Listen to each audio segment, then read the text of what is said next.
My name is Nathan Mott from weteachleague, and this is my Challenger versus Emerald series. Today's guest is Husum, widely regarded as the best Swain player in the world, sitting very comfortably at rank 41 currently on the EU West ladder. In this video, we're going to be focusing on mid lane Swain. Husum will share how he dominates the lane phase, his mindset to closing out the game, talking about Swain's champ identity. Let's get straight into the details. Okay, Husum, let's get started with your interpretation of Swain's current build in the meta. This is your main account on EU West.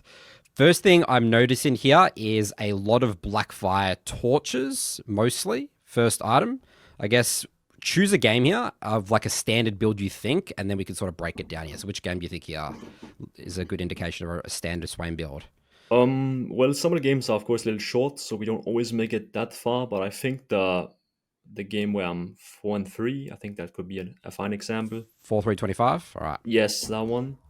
Even though we only make it to 3 items, but in general, first item, we always want to get a mana item usually. And this is also a little more specified for mid lane, because if you're playing other roles with Swain, sometimes it's fine. Like if you're playing support, you have mana inbuilt in your support item, and that stuff. But like usually in mid lane, I really much like to go a Lost Chapter item. And I personally think there's 2 you can go. There's either Blackfire or Malignance. And they're honestly both pretty good. But it's kind of like asking if you prefer a burger or pizza kind of question. You know what I mean? Like they both work very well. They have their own unique strengths.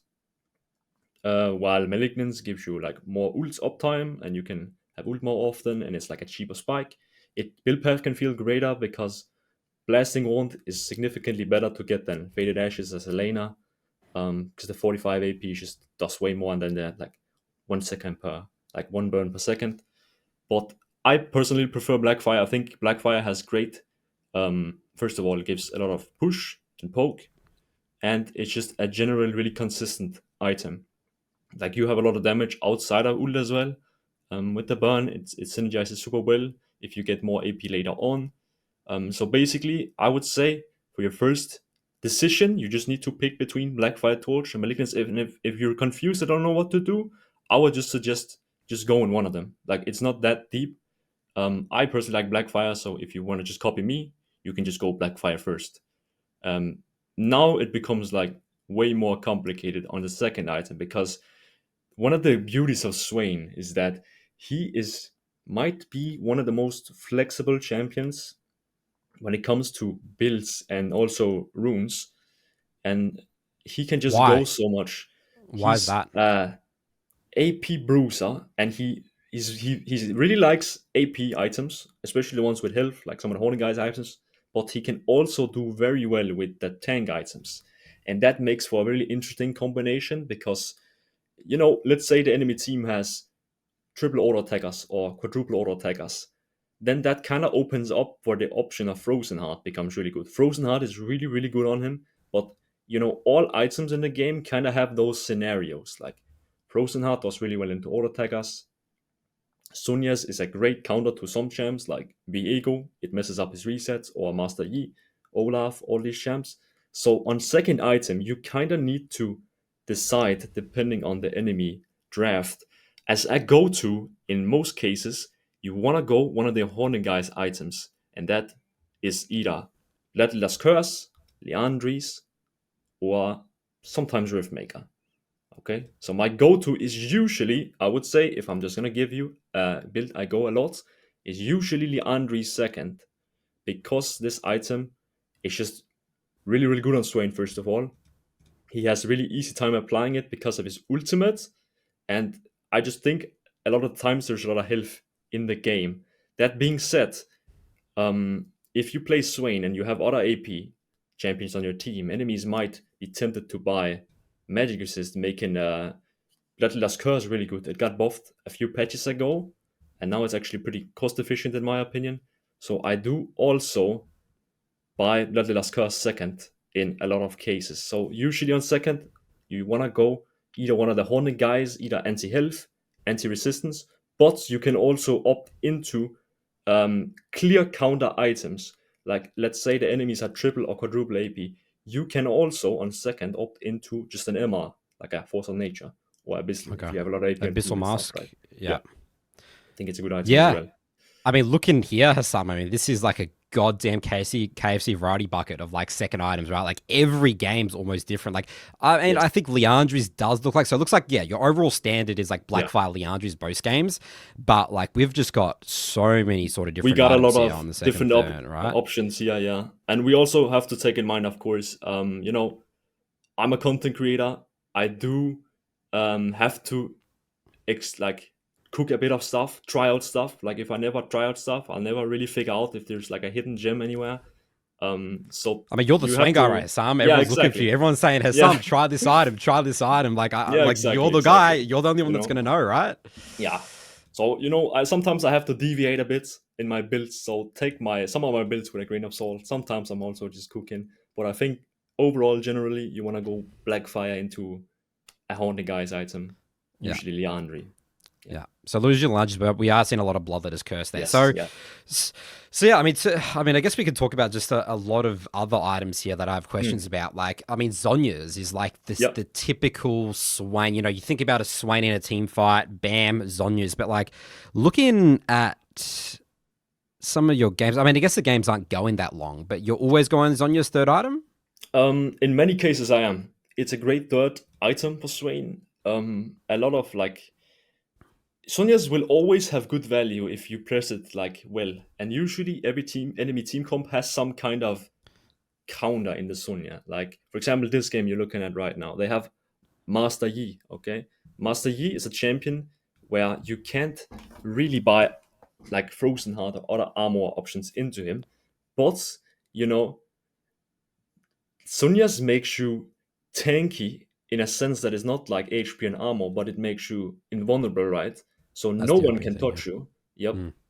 And that is actually extremely huge against especially Master Yi. But it also serves other purposes because, they also have Oriana. We can Sonya's the Shockwave if you want to. Like there's a lot of nice things we can do with it to survive. And, because we can't always just have full MR or a lot of armor items and stuff. Sometimes we know we have to pick and decide, and we can't just both be extremely have a lot of damage and have a lot of tankiness. Sometimes we have to choose like some in between, and Sonya's gives both damage and it's also a great defensive tool. You can use it offensively. It also just allows for you to go more all in team fights. Like if you run into the enemy team really hard, if you don't have Sonya, you might find yourself dead very quickly, while Sonya's can buy a lot of time. So I think it's a great item, and I like to buy it third or fourth usually if I go it. Yeah. So yeah, I mean, you're loving the Haunting Guys items. Like this Yes. game here. So like you got a big Haunting Guys item, Zonya's, and then what you're building here, Bloodletter, right? That's like the last one here. Another Haunting I Guys was item. actually going Riftmaker here. Oh, the After. Riftmaker. It's Okay. simply because they're not having any. I'm the only MR threat pretty much. Hmm. And they are very squishy champs. I like Riftmaker if they don't really like have a lot of HP or resistances. Then Riftmaker is just the overall top damage item. Because it gives like with Swain because of his HP and passive, it's gonna give over 100 AP and 15 haste. That's a lot of damage. Plus, of course, it gives the 8% damage increase. But yeah, if they had Emma, I like to go Bloodletter's Curse. Even later on in the game, I think you can see the 8-3 game, yeah, that one. So I start off with Blackfire, and then just straight into Liandry, because look at the team. We got Cyan, we got Nautilus, we got Wukong, we got Yone. Like also in general against a lot of melee champs, Liandry just does very well because they're all going to be close to you. It's going to be easy to apply. And then on third, you can see I don't have any other AP damages, so I simply just went with the Rift Maker to do more damage because I was extremely strong in this game in particular. So you didn't need Zonya's third here. I mean, No, people would say there's a yeah. lot of melee champs, right? Why Yeah. would you not go Zonya's here? Simply just because I was really snowballing and I couldn't die even without Sonya before. Like even when I had Leandris, I had a hard time dying.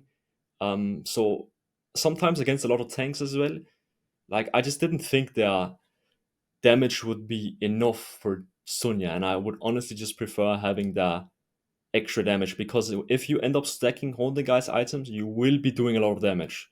Um, and especially because Swain is AoE damage, right? You can hit all the melees at the same time. You're gonna be dishing out a ton. Um, but yeah, Sonya could have also been an option, and that's also a thing I want to clarify, is that there is usually no like 100% right build. You can make arguments for Sonya's here as well. Sonya's would not be bad. Like if I saw Sonya here, I would think, okay, that's fine. You know what I mean? Because that is good. It is also good into free, uh, like so many melees, right?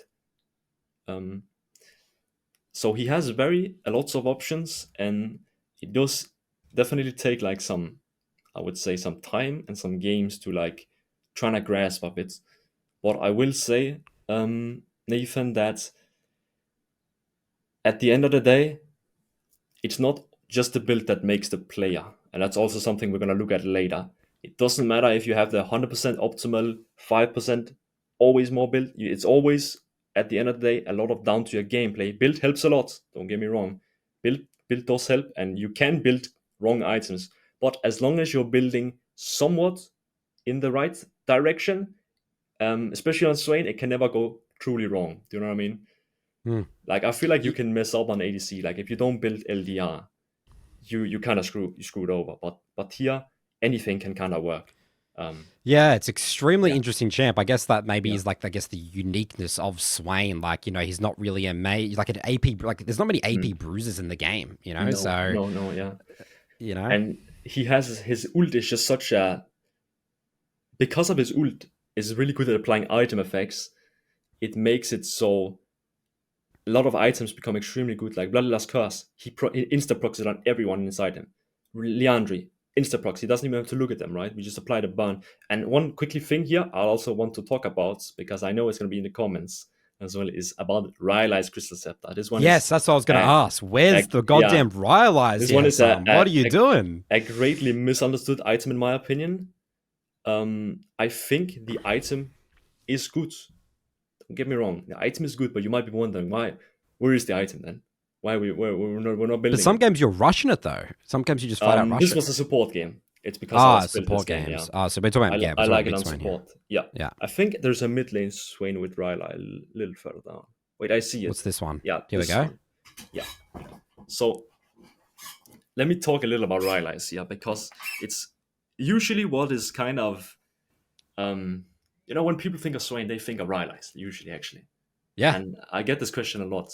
And Rylai's is not necessarily a bad item, but I think it's misunderstood. And when it should be bought, the item is, a lot of people seem to think it's something that's you buy to kind of counter mobility, because it slows people, right? And that might be somewhat right, but the problem is Rylai's doesn't do much if they have dashes where they can dash out of your ult. It's not keeping anyone stuck if they have dashes. It's not making sure the set can't move, or the LeBlanc can't get away, or the enemy, you know, Siri is stuck inside your ult. That's usually not what happens. The item does extremely well if enemies don't have much mobility. It's not a counter, like in that sense where, oh, enemy has tons of mobility, I'm gonna buy Rylai so they can't move. That's usually not how it goes. If that's the case, you are always better off buying something else than Rylai's. But it does have its cases. I do think, especially as, also I will say Rylai's is extremely good in lower elos.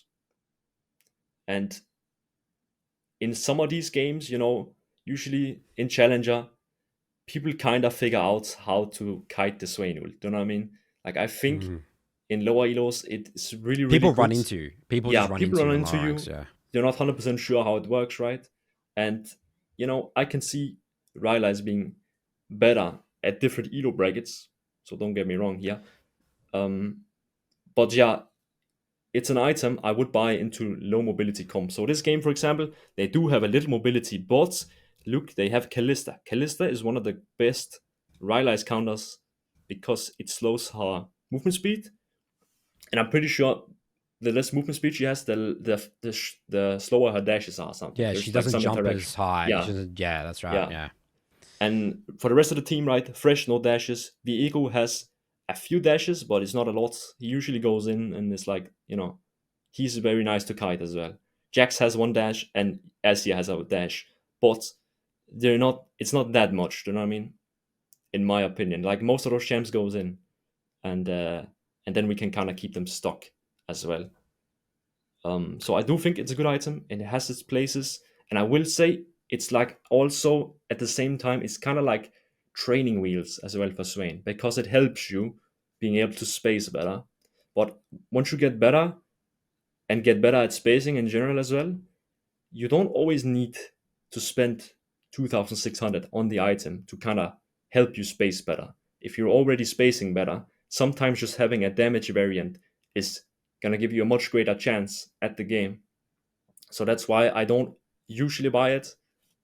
Simply just because, not because I think it's a bad item, but I just think there's better options in the Horny Guys items, or like a strict counter, like a Frozen Heart or like a something, if they have a fitting comp for it, of course. So that's kind of like my take on Rylai's. I don't know if there's more on it you want to talk about. No, Anything you're wondering? Yeah. I think it makes so much sense. I mean, Yeah. especially as you say in the higher ranks, like people Yeah. aren't going to run into you as Swain, and Yeah. the idea, the whole dashes, right? And there's Yeah. so many dash champs in the game nowadays. Like maybe Swain Rylai's back in season 5 or 6, right? When there was less, it's like we just build this every game, which is what what I think about with Rylai's. But yeah, so many champs have dashes, so much mobility now. And when you take an item like this with a passive that slows, then you're losing damage or tankiness somewhere else, right? And so yeah, it's important. that's also the problem, because if at the end of the day, if the enemy realize that you actually don't have enough damage, well, they might not care about the slow at all. They'll just kill you. Do you know what I mean? While if you have a Leandri, you are way more threatening, and they like that in itself might make you like harder to kill, or like doing more kind of. Yeah, if it you're makes sort of sense. solving. Yeah, you're sort of solving your problems with damage, I guess. Like that's how you solve the problems. Like they're running away from you because you're doing tons more damage. Yeah. Yeah. Well, yeah, I have to say, Husum, you have me completely convinced. I did not think I was going to go into this video saying Rylai's on Swain is completely overrated. I was not expecting that at all. Okay, what I want to do now is look at what the community is doing for mid lane Swain. So this is Emerald Plus on all servers on the recent patch. Okay. So, I mean, we didn't talk about Rod of Ages. So Blackfire Torch seems to be the most popular. Then we have Rod of Ages. It's just a lot of people buying Rod. So what's your thoughts on Rod? I didn't see many Rod games at all. Rod has kind of fallen off, in my opinion. They hit it with a pretty hard nerf some patches ago, where it lost, I think it was like, it sounds small, but like 200 gold value in like upfront stats when you buy it. But the problem is, you invest 2,600 gold and you get 45 AP no haste. If you compare it to the other items like Blackfire and stuff, you get all your value up front. And that's also a thing I think we're going to talk about later, right? When we talk about more about Swain. But I'm going to just quickly dive a little into it. But Swain is not the late game scaler everyone thinks he is. So having to wait 10 minutes to finally get good gold value is just a lot of time when you could just be buying Blackfire. And I will say the argument for Rower is, it gives tankiness. I agree it does that. But the tankiness is not even that much. It's 450 HP once you are fully stacked after 10 minutes. That's it. Okay? Bloodletter's Curse also gives 450 HP. Like, it's not like this item makes you insanely tanky. Okay, 400 HP. Wait, it's a little lower. But you know what I mean, yeah. But usually you want to get upfront, you want to get your money's worth when you spend it. On Swain, at least. I understand if you're playing Kassadin or Rise, you also really like that mana, but usually with one mana item, Swain is fine.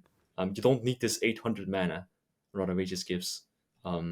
It usually just puts you weaker than you should be at a one item spike. That's why I don't think it's doing well, and that's why I don't like it.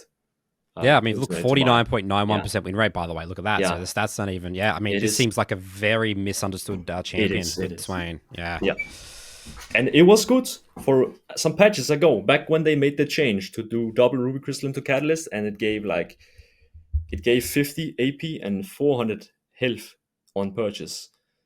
And the build path was good, right? It was good. Back, I don't know if you remember, there was like a Roa meta at one point. Every mid laner was building Roa, Swain included, Yep. right? But now it's not really like for Swain anymore, I think. Even though Roa has always been kind of like a historical item for Swain, if you look back a lot of old seasons. But I think he just does much better with stuff like Blackfire. He can apply very easily with ults. And, you know, don't underestimate 20 ability haste, how much damage that is, okay? Like, if you just look at it, you see fully stacked Roa, 75 AP, Blackfire, 80 AP. But it's not just 80 AP, it's 20 ability haste as well.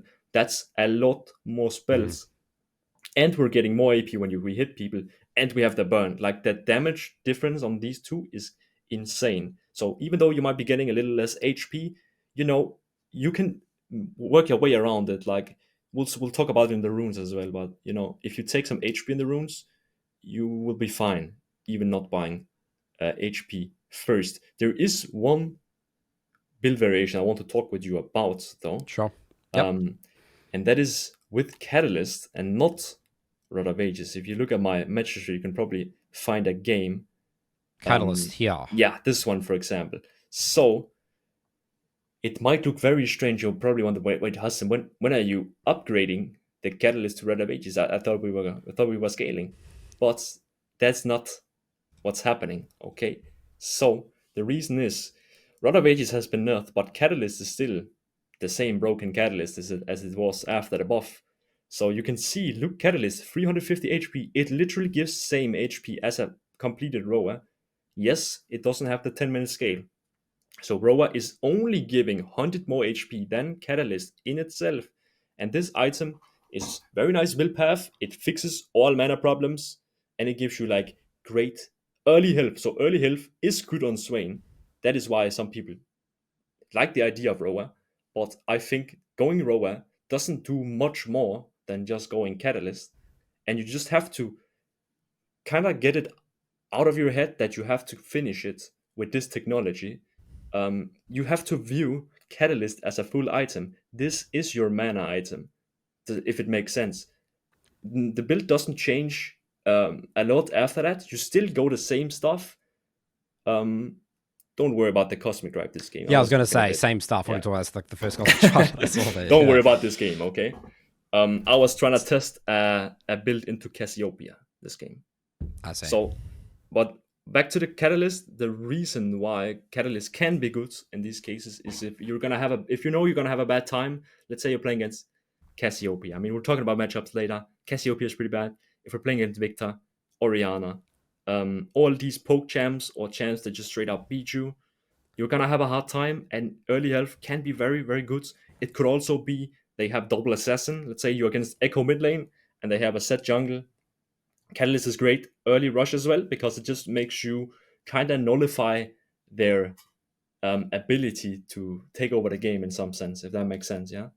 Because Yep. the early health is a lot, but yeah, this is a bit of a hard technology, I would say, to I kind mean, of. you're not really building it much, right? No, Like it's no, quite, yeah, it's quite it's rare. only It if you exists. feel like you are into really losing matchup, right? Okay.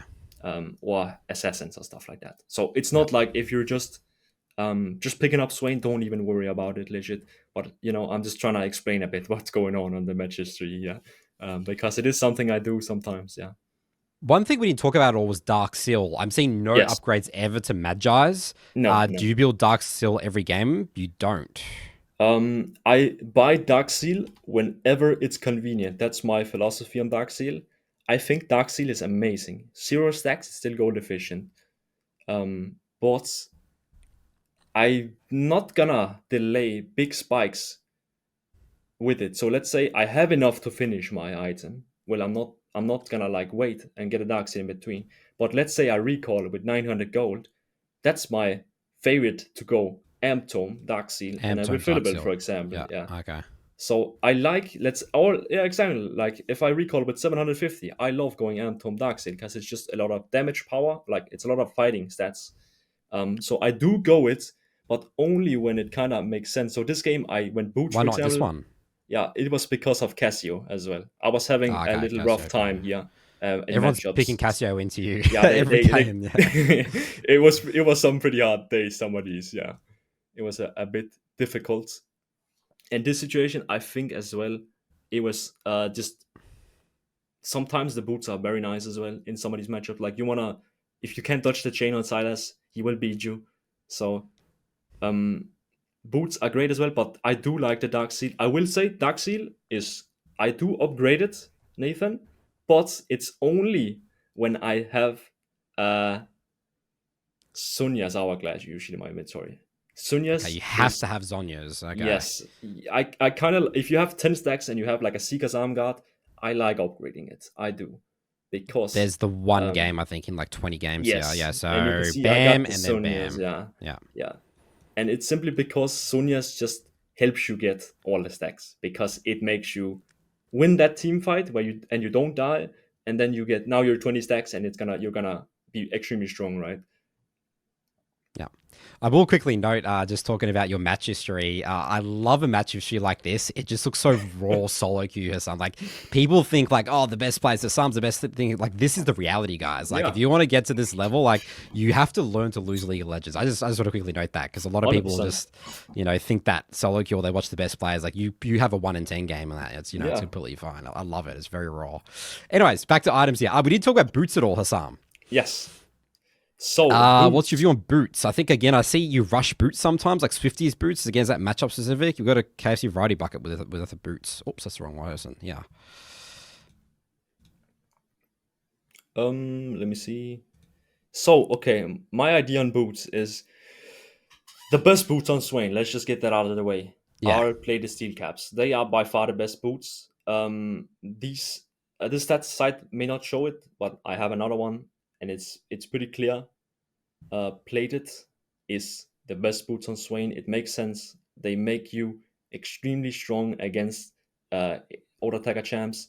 But that being said, they are only the strongest when you buy them correctly, and that is when Okay. they What does have that mean? auto attackers, or like for Mm, example that game. Like, can you go up when you see the this one here. Sevilla and Justana, right? Their Mm. main damages are pretty much just auto attackers, and it's good into those kind of comps. Um, this is also a Swain bot lane game, so that is a thing about my matches too as well. I mostly play mid lane, but my second role is bot. Sometimes I also just Q bot. I'm actually pretty good on bot lane Swain as well. Yep. So like that's why we see different runes and items a lot of times as well, because it do end up Yeah, we play different yeah, roles. it Yeah. it depends a bit on the roles as well, right? But So overall a, boots, yeah. a lot of Is people would anything? say, well, Hussam, I'm laning against all these AP champs, so still you'll be able to play the steel cups. I mean, I'm seeing a lot of Sork shoes in your inventory though, Yes, Hussam, yes. So but no one's building Sork shoes. no. The thing is, I always ask myself, do they have auto attackers? If that's not the case, well, then we of course buy something else. We don't want to buy plate lane to no auto attackers. So Mercs are good. even against, you'll build steel caps, even if you're laning against an AP mage and they have a lot of auto attackers, you still build steel caps. Yes, I will. Yeah. Okay, I see. So the thing about mercs is, mercs are also greatly misunderstood. Okay, I think a lot of things are in League. A lot of people think that enemy AP damage equals mercs because they're magic resist boots, right? But at the end of the day, mercs are anti CC boots and not anti AP That's not the damage magic in that resist. Yeah, sense. that's the Yeah, missing. Yeah, so you I don't agree. I buy see them that to a lot. get magic Yeah. resist. You buy them to Yeah. get tenacity. So even if I'm against AP, but let's say it's a Sia, right? Tenacity doesn't do much against a Sia,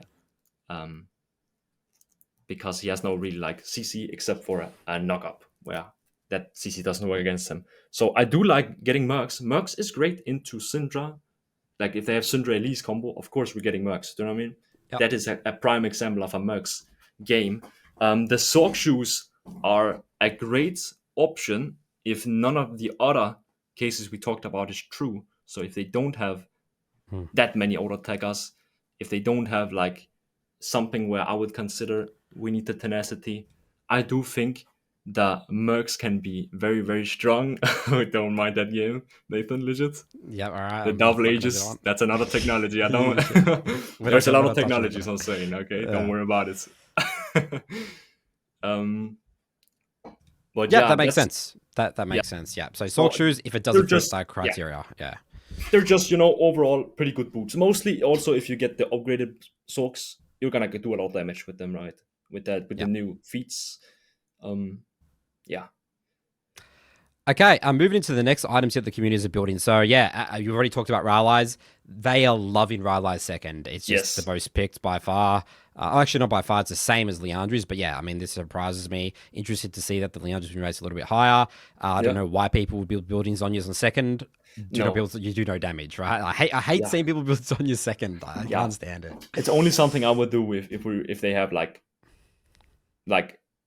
where they get countered really hard, like Olaf top, Viego jungle, something mid we can also Sonya's. I think overall you don't want to buy it. It's very niche to buy second, in my opinion.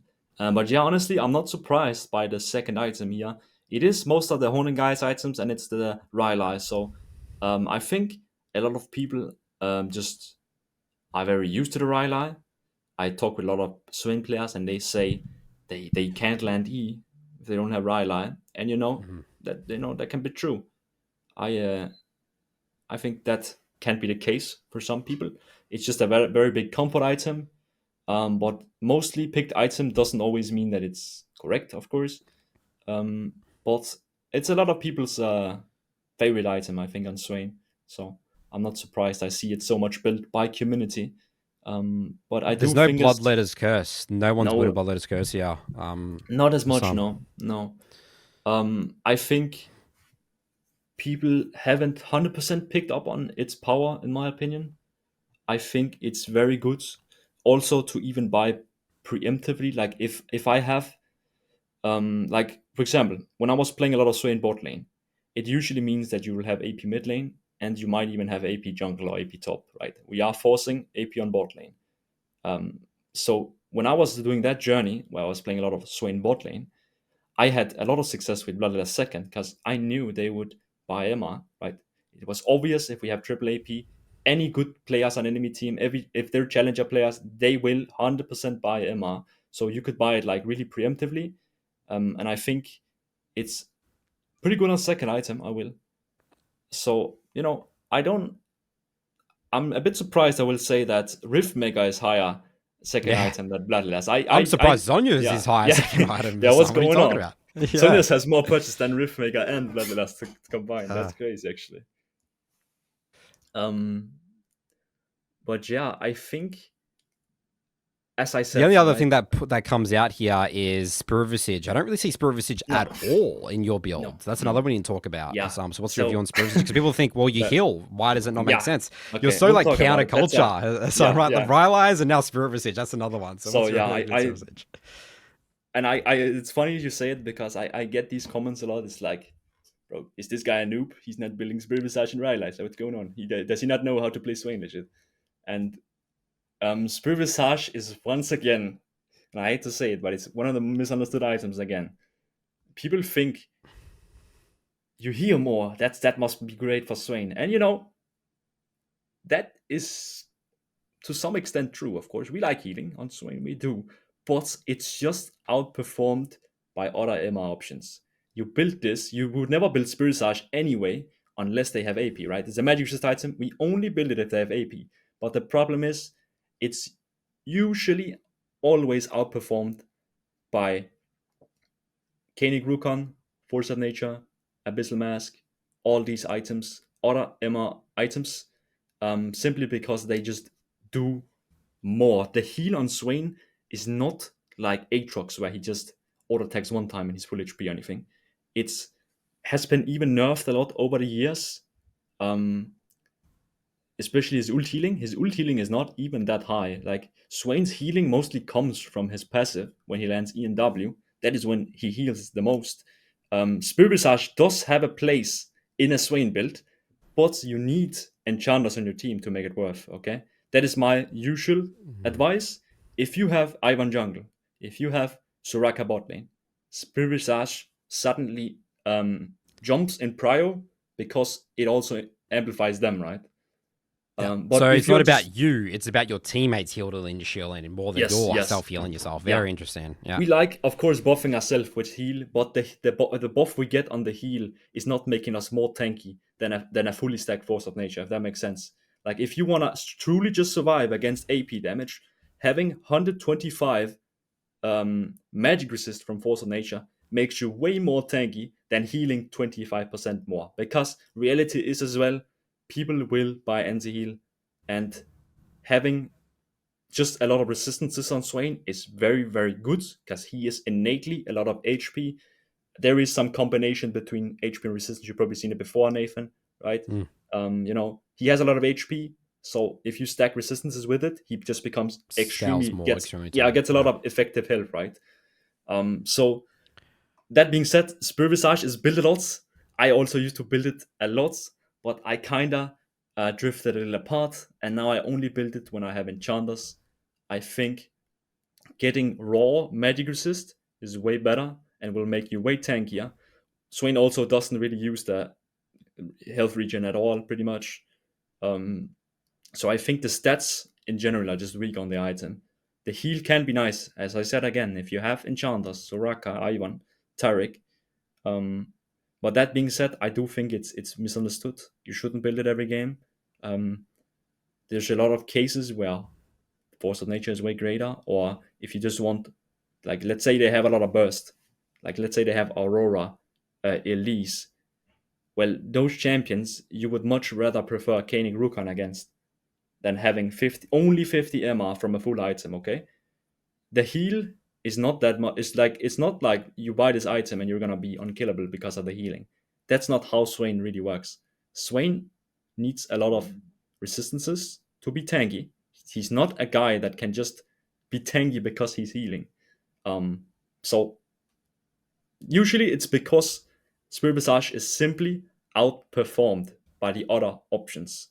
And that is the case with a lot of times with the Swain items, in my opinion. That's also what's up with Rylai. I think it's just outperformed by the other items. It doesn't mean it's necessarily bad, and you can win when you buy it. You can still feel strong, but a lot of other options will just be a better choice, in my opinion, of course.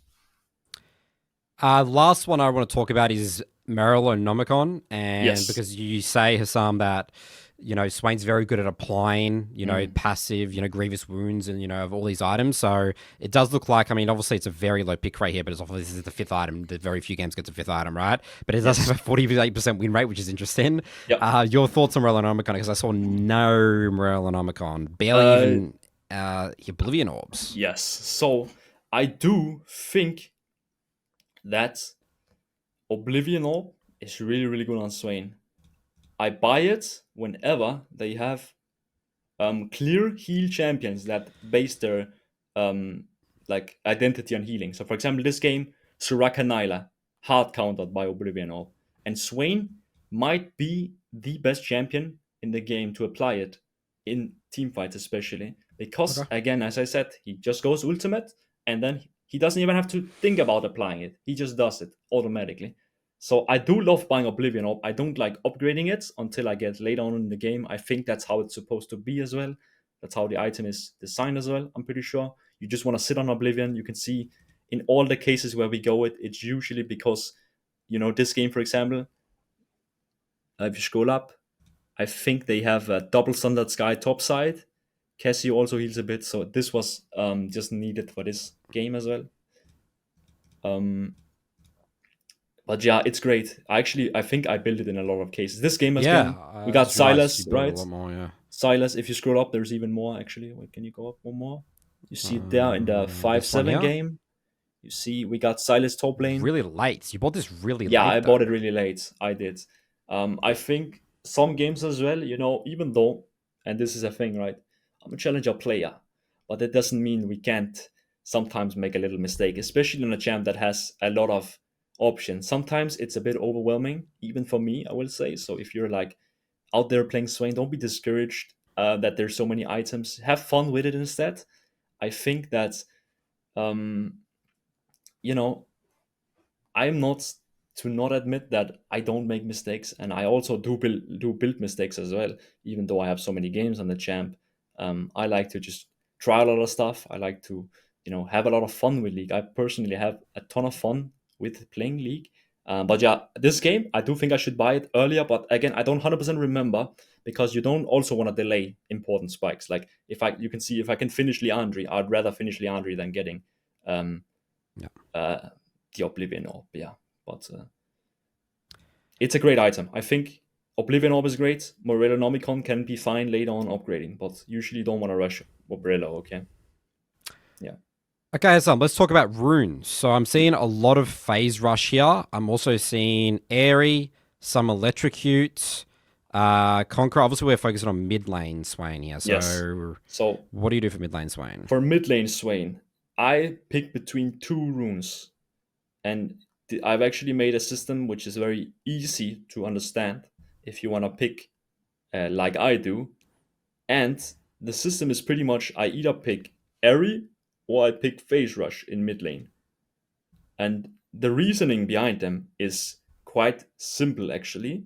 So Aery is also a rune that a lot of Swain players don't think they usually when you play Swain you think, oh, Conqueror, we're healing when we get the Conqueror stack, right? That's great for us as Swain. That's what a lot of people think.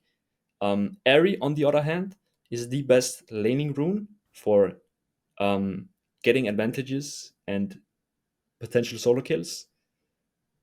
So it's really, really good into champions where you can harass people with Q. And that is matchups that are short range or medium range. Okay.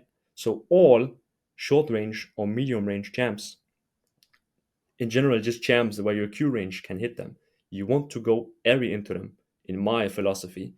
This is the best, most pressure you can get.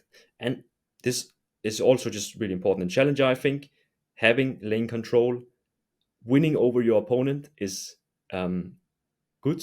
Like picking scaling runes sometimes is not always the greatest. Like if you just pick scaling runes and sit back on Swain, you're gonna have a little harder time. You're not Yeah. a scaler. You want to, if possible, have a winning lane so you can do roams, you can transition nicely into the mid game, you can have a really strong mid game because that is where Swain does very well. We don't want to just sit and not do much. So I kind of noticed that if you don't pick Aery, like Aery makes, honestly, Aery Squatch makes such a big difference in silence matchups, in assassin matchups, in like a lot of melee matchups because the damage stacks up. Like you get hundreds of damage before first recall. Like it's actually crazy sometimes. And the damage are like I've gotten many solo kills where it's like I don't kill her if I don't have Aery Scorch. And it's honestly just a great rune. So I always pick this one into champs with less or same range as me. Okay. So you can see Aery, the only range she has that is maybe longer than me is her Q, but we're pretty much same range. On the other hand, Phase Rush, okay, and you can see I actually picked it into Cassio, and you might think, but she's same range as me, right? But the problem on Cassio is she just is such a big counter because she just does insane consistent damage that I can't fight her no matter what. I need to just have the other option, which is the more scaling version of the room page, and that is Phase Rush. I picked this into either usually only Cassio and longer range champs On the than range. me. So like Oriana, Yeah, for example, here with Oriana, the Victor, What else? Wei. What about the Silas? Why would this not be Comet? Yes. So this might be look a little misleading, but it was actually because I thought it was Aurora mid lane. That there Oh, is no okay, that like makes deeper sense. Yeah. explanation to it. I honestly just thought it was Aurora. It matched it up with the like bands and stuff. I thought it was Aurora, so I Yeah. was gonna fight her, but then it was Silas. So yeah. But again, even if you pick like stuff, you can still make it up for it with your gameplay, which I think I'm very excited to also dive into later. the gameplay part of Swain, because that is, I think, what is truly very, very beautiful. But yeah, you can see my runes pretty much just like a quick going through it. Matchups where you can't really interact or they have longer range than you, I just switch out Aery Scorch with Phase Rush Gathering. For second pages, I like to go just Green Tree, Overgrowth, and then on the second, you always want to do second row. You can do you do second wind against champs that poke you. You do bone plating against champs that can't proc it easily. That's champs like Echo Fizz. Echo Fizz gets mega countered by bone plating because they can't proc it out of you unless they jump on you. You don't want to pick bone plating into Aery.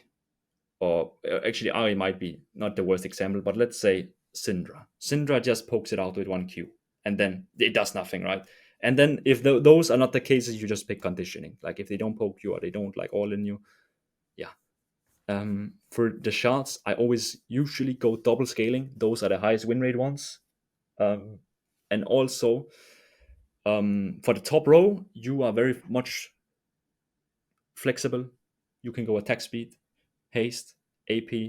It doesn't matter that much. I think haste is very underrated, and I honestly also think it shows in win rates on the haste. If you look at the haste runes, I think it's just a lot of value. It's like the biggest value of them.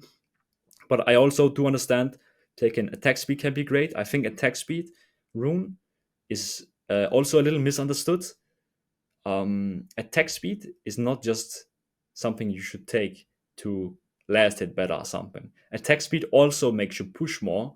It makes you have easier lane control because you can, when you get into high-elos and you get into high-elo matchups in mid lane, it's a lot about putting out autos all the time, because if you don't, you will not have any push, because enemies always he's always perma-autoing the wave. So if you're not autoing, your wave is gonna have less HP than enemy wave, and it's gonna push into you. But yeah, I can see attack speed works. I will say if you have struggle farming, just go attack speed. Don't bother with the haste.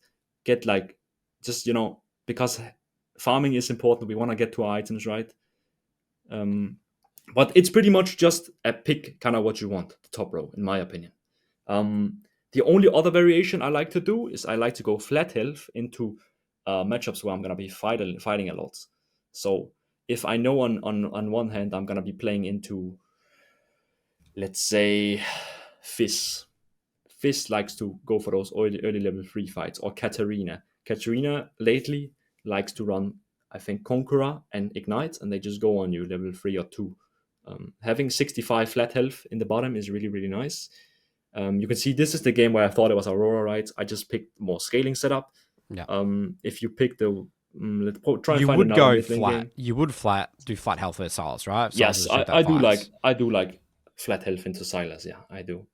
Let me try and find another Aery one here. Yeah. This was attack speed. Oh, what is going on here? This is a Zia. Yes, this was in a testing of a double mana rune. So you can see my items. I don't have a mana item. I was testing and here, Rylai's, not going at a low shot item, but it's top lane Swain. Yeah. God, sometimes it's hard to find mid lane Swain games in your match history, Husum. Yeah, if I have another account I play on pretty regularly. It's also around Grandmaster Challenger MMR. I don't know if you want to look it up. It's called Husum. It's fine. We'll just look at okay. Let's just look at this, and then the sorcery one here. Yeah, so Yes. Aery, the thing you switch out there is Scorch, and then the same principle for the second tree, and then the these ones here. Last thing is skill order. Husum, does this change at all? Yes, it does. It does. So, skill order will always be max Q, max W, max E, always. But there's one variation, and that is into melee champs, or champs that you can fight a lot. Like, I'm sure if you find a Silas or a melee champ in mid lane matchup, I don't know if there's a Silas one here, right? Yeah. Oh yeah, but it was one where actually, yeah, you can see it there, right? Look, I go Q, E, Q. So that's the only variation pretty much, and that is into melee champs. You like putting 2 points in Q at level 3 because it honestly just Q is such a broken poking tool, and it's 100% guaranteed. That's the difference between if you take W on Swain. W is great, but the problem is you only land W if you also land E, and E can be hard to land. So getting 2 points in Q gives you a lot of strength it's less cooldown, it's way more damage. It becomes really oppressive at level 3 already, poking down Silas whenever he walks up. Suddenly now every Q is 100 damage plus every Scorch. Very quickly, if Silas is not careful, he's gonna be low and he won't be able to play the game. So that is the only variation I think there is. Apart from that, it's pretty stock standard. Always max Q, always max W into E. A lot of people also ask me about the E. Why not max E second? They did some changes some time ago with a little rework. But simply, you just get more value on the W. Like you get more CD off. You get the same damage on the as if you max E. You get more slow on W. You get more reveal. You get more range. There's just more value in putting points in W than the E, even though it might be tempting because it is your hook ability and like, do you know what I mean? So yeah, that's pretty much it, the skill order. All right, great. All right, Husum, let's now jump into the practice tool and talk about some abilities, combos, and tips and tricks with Swain. All right, let's do that. All right, Husum, let's mess around here. I guess the first thing I want to ask is, so what is the general max damage combo with Swain? Like, how do you maximize damage with the champion? Because a lot of people, I find, don't know how to do damage with their champions. Yeah, so let's go over a lot of interesting Swain topics, and we can start with the damage combo, right? So usually the classic stock standard Swain combo is just landing E, pressing W, pulling them in, and you auto in between. Like you always want to wind in auto attacks between the spells, of course, but as the usual combo is, you just E, place W, so you pull them into the center, then you can auto Q, and it's kind of like an animation cancel in some kind of sense. You know, it's a free auto attack, right, in between the Q. So that is so weaving the auto attacks. Weaving the auto attacks is very important, would you say, within the Qs for maximizing damage? Yeah, just in general, on every mage in the game, auto attacks are underutilized, and that goes for Swain as well. So auto attacks 100% in between the stuff. We can even auto here, pull, auto again, Q, auto, right? But in general, you just wanna make sure, like, don't do these things. You don't wanna Q, like you don't wanna E and then Q and then pull, right? Because if we know Q does more damage the closer we are, the more lasers we do hit. So we always wanna try and Q close to them. So in general, as well, I think a lot of people also make the mistake of, this is a thing I see a lot. People will E on Swain, and they will place W, and then they will pull them almost out of the W. You need to place the W, so you pull them into the center of the W, right? So if you land E when they're here, you want to place it like this, so you pull them into the center, yeah? So what's the most interesting ability with Swain that you can do a lot with? Is it the E? Is it the W? So I mean, Q is like simple, right? It's like the closer you are, the more you zap them, the more damage it does, right? Yes. So what's Q the interesting ability? It's very simple, right? It's just your main damage tool.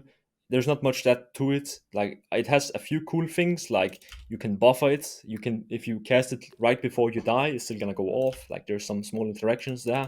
I think by far the most interesting ability, and the one with most uses, is W. This ability is a long range ability. You can see I can hit this all this way, and I'm not even max level. Like, look at this now. I can hit all the way up here. So W has tons of value. First of all, of course, it's part of our main combo. When we land E, we do land the W. This is how we also get double stacks when we land that, right? We stack up the passive, we start getting some HP. But there's way more uses to W than people can even imagine to understand. So W has more values, and it literally just comes down to how creative and how much experience you have on Swain. Because let's say you're chasing this target dummy, placing W like this also is a play to do, because now the enemy either has to walk into it or walk around, and if they walk around, sometimes that makes it so they walk into the E, right? So W, you can both use it to, in your combo, of course, you can use it to zone people into you. Like, I do this a lot in lane. If I'm here and I'm playing against a guy who's like pretty long range and he doesn't really want to walk up, if I see him walk up against the wall, you can place W behind him, and now he's kind of cooked, as the youngsters say, because he has to walk into me or walk through the W, and if he walks through the W, he's getting slowed, and I get a stack as well. So Not just that. zoning is like very practical in like the lane phase, like a zoning tool. I've never actually really thought of it as like Yeah. a lane zoning tool, but yeah, I Yes. guess that makes sense. Also, if you're fighting melee champs, you'll probably find great success just putting W under yourself and running.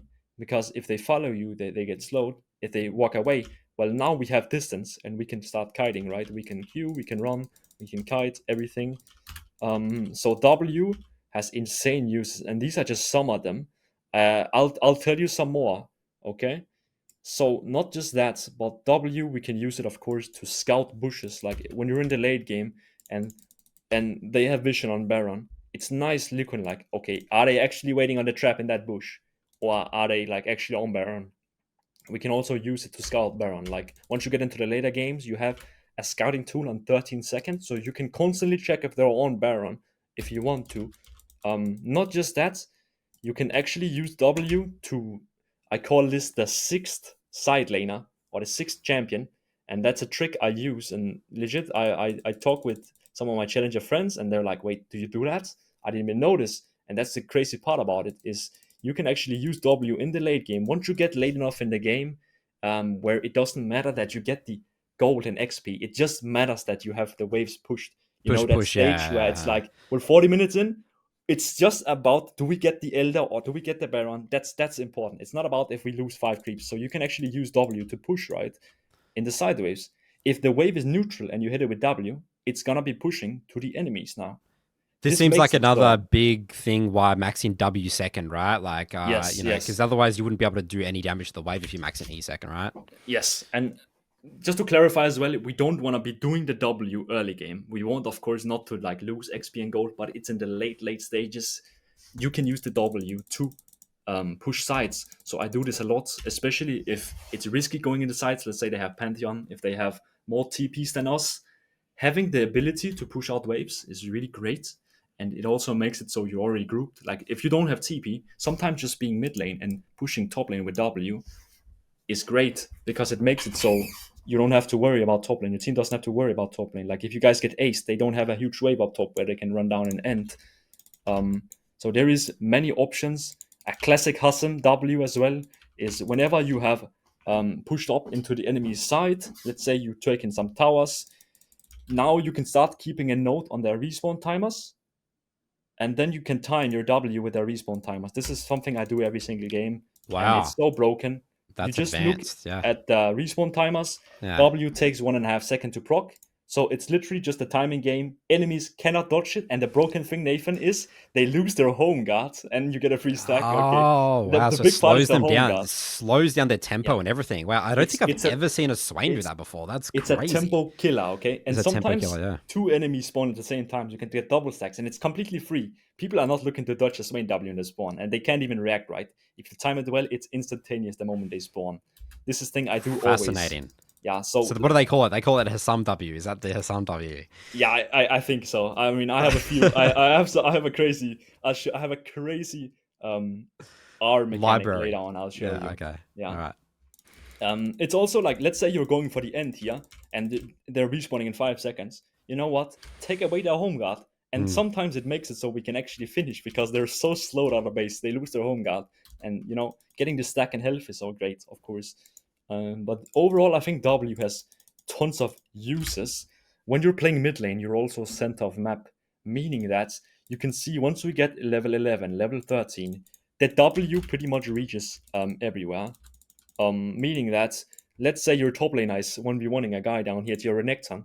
Well, you can look at him and wait until Renekton uses his W stun, and then you press boom. Guaranteed, you help him out. And if you have like Liandry or Blackfire, you know what? That's another 200-300 damage that might It's a make the lot. difference. Yeah. Yeah, it does. And it's also free stacks, right? I have a lot of tricks on getting stacks throughout the game, kind of for So free. your stacks is your Um, passive. Can you explain to yeah, me? Is that so that's what your passive? What is Swain passive? What yes. actually is it? So what it does is every time that you land E or you land W or a person dies, they drop a soul. Okay, so if I land E and only on the pull, you see I get a stack. Every stack gives permanent 15 max HP, and it gives me a heal scaled on level. So it scales up to 6% level. This is why I'm saying that Swain heals mostly from his passive, not his ultimate, okay?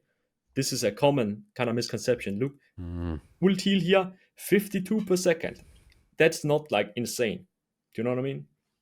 Compared to, let's say you land E plus W, this is 10% max HP heal, which is I'm just trying to think now in over fights. Like 200, right? some Swains in R are easy to kill, Yeah, but sometimes they're not. So that just means that Yes. they're landing their abilities more than Yes. the person. Okay, so you actually have to land your abilities in the R for it to actually heal 100%, properly. 100%. I see. Yeah. Okay. Like the biggest like where you feel unkillable is if you land like a double E and a double, you pull two people into the W. Yeah. Now we're talking 20% max HP heal. Now it's like, okay, now he's hard to kill. Do you know what I mean? Yeah. The ult in itself does healing, but it's not. This is not what makes you heal a lot or make sure. I didn't even know that. I feel like a lot of people don't know that. I feel like people just think the Swain R just auto just heals a lot, but it's actually not that much healing at all. Very interesting. It's mostly the EW, especially once you have like 5k HP, 4k HP. You get big healing from landing EW. So landing EW is really, really important for Swain, also in lane. And this is why sometimes I feel like Swain can feel hard or a little different to play than other mages, because you don't, this ability you can't use on your own. If you put it here, everyone can walk out. You So need easy to setup dodge. with W, Yeah. W only works if you have a stun or like a setup or they're slowed. So you need to land E, and this is also what can make Swain hard, because it's not just like, it's not a Syndra stun. It's not like just instantly. It's you throw it out and only on the way back it lands. So you need to like have some experience on it, because I promise if you're new to Swain, first time trying him, you're probably gonna have a hard time landing the E's, because it is at 100% on the difficult side of abilities to land. Yeah. But I have tons of more things if you want to know, Nathan, about E and ults. Yeah, just some interesting things. We can cover them all, Husum. What else? Yeah, what else? Whatever you want to cover. Let me show you something really cool here as well. I think I've been mostly over W. It's a great tool. It has tons of options, right? You can kind of see that it's really up to your imagination. If you want to take away home guards, push out sideways, put it on LICC, you can zone off their path, making them walk to one of each sides, and you can land E, right? The E is very interesting, and I'll give you a tip how to land it easier for everyone listening out there. So look at this. I guess that's a big question people ask. How do I hit E's, Husum? You're telling me it's hard. How do I hit it? Yeah, so E is really hard, and I will say it helps a lot if you have movement. This is a Husum classic. I call it walk with E, okay? Inventor of walk with E. So the idea is, as you can see, it goes out and then goes back, meaning that the trajectory, we can alter it by moving to the side, right?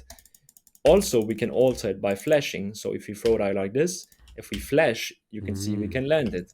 So E, you need to move around if you want to make E great, right? So for example, if you're chasing this guy, if he's a challenger, if you just throw it in a straight line, he might be tempted to just take a step to the right and then he's out. So sometimes just angling yourself a little more to the side and then walking down makes it a little harder to dodge. E can be used very creatively. One big thing, and this is a big laning tip, okay, how to land Swain E in lane. Look at this, okay? Look at this. This is very interesting here. Look, I throw E, it doesn't land. All right, we can see that. Look, we place a dummy here in front of it. This is a minion, okay? Look at this as a minion. This is a backline caster minion. Now we throw E. It lands. So very interesting. This is you can the whole extend idea. the range with hitting a minion. The E extent, okay? The E extent. And it's because, and this is why when I like, sometimes I see when, let's say I play against another streamer, I land like a E and it looks really bullshit in some way. Yeah, they think it's broken. And they're like, wait, someone what is fix this hitbox? Someone fix this, yeah. And it's not really broken. It's because when the E lands, it has a radius around it where it grabs everything around it. So pretty much you can extend the range past max range because of the extension on the explosion. And this helps a lot in lane. So if you notice enemy Twisted Fate, he likes to walk back and forth between the casters. Sometimes you don't have to be an expert. You can just literally just throw it in the wave. It explodes and you can pull him. This is like one of my biggest tips for landing Swainy in laning phase. Of course, there's also, we want to walk a bit with it. It can help a lot in team fights. We can flash with it to make it land. But E is very important. A lot of Swain's power budget is in E. it's a great ability. Pulls in general are just really broken in League, right? The ability to pull enemy out of a position into like closer to you is really, really strong. And before we move on, let me clear up a common misconception that people have on Swainy, and that is you need to hold the pull. Okay, all the people, they always come to me and they say, Husum, why are you not waiting last second to pull here? Do you know what I mean? Yep. And a lot of people think that Swain E only roots like it's still rooted after you pull. First of all, like look, he's still rooted. It's still a 1.5 second root. The theory behind the waiting is that you extend the pull duration, because let's say you can perfectly wait 1.5 seconds and then pull last second. Then in theory, while he's in the air, he's like CC'd for So you said, yeah, a little bit longer. So that's why you want to delay it. like, But you're yeah. saying just to instantly do it is fine. It is, and that is also a thing. Like, let me touch up on it, because instantly pulling is fine. Like, let's say you're in a team fight here and you hook enemy AD carry. Of course, we want to get him close to our team instantly, so everyone can pounce on him. If we wait, well, then he's not out of position for long. The moment we pull him, he just insta flashes out, right?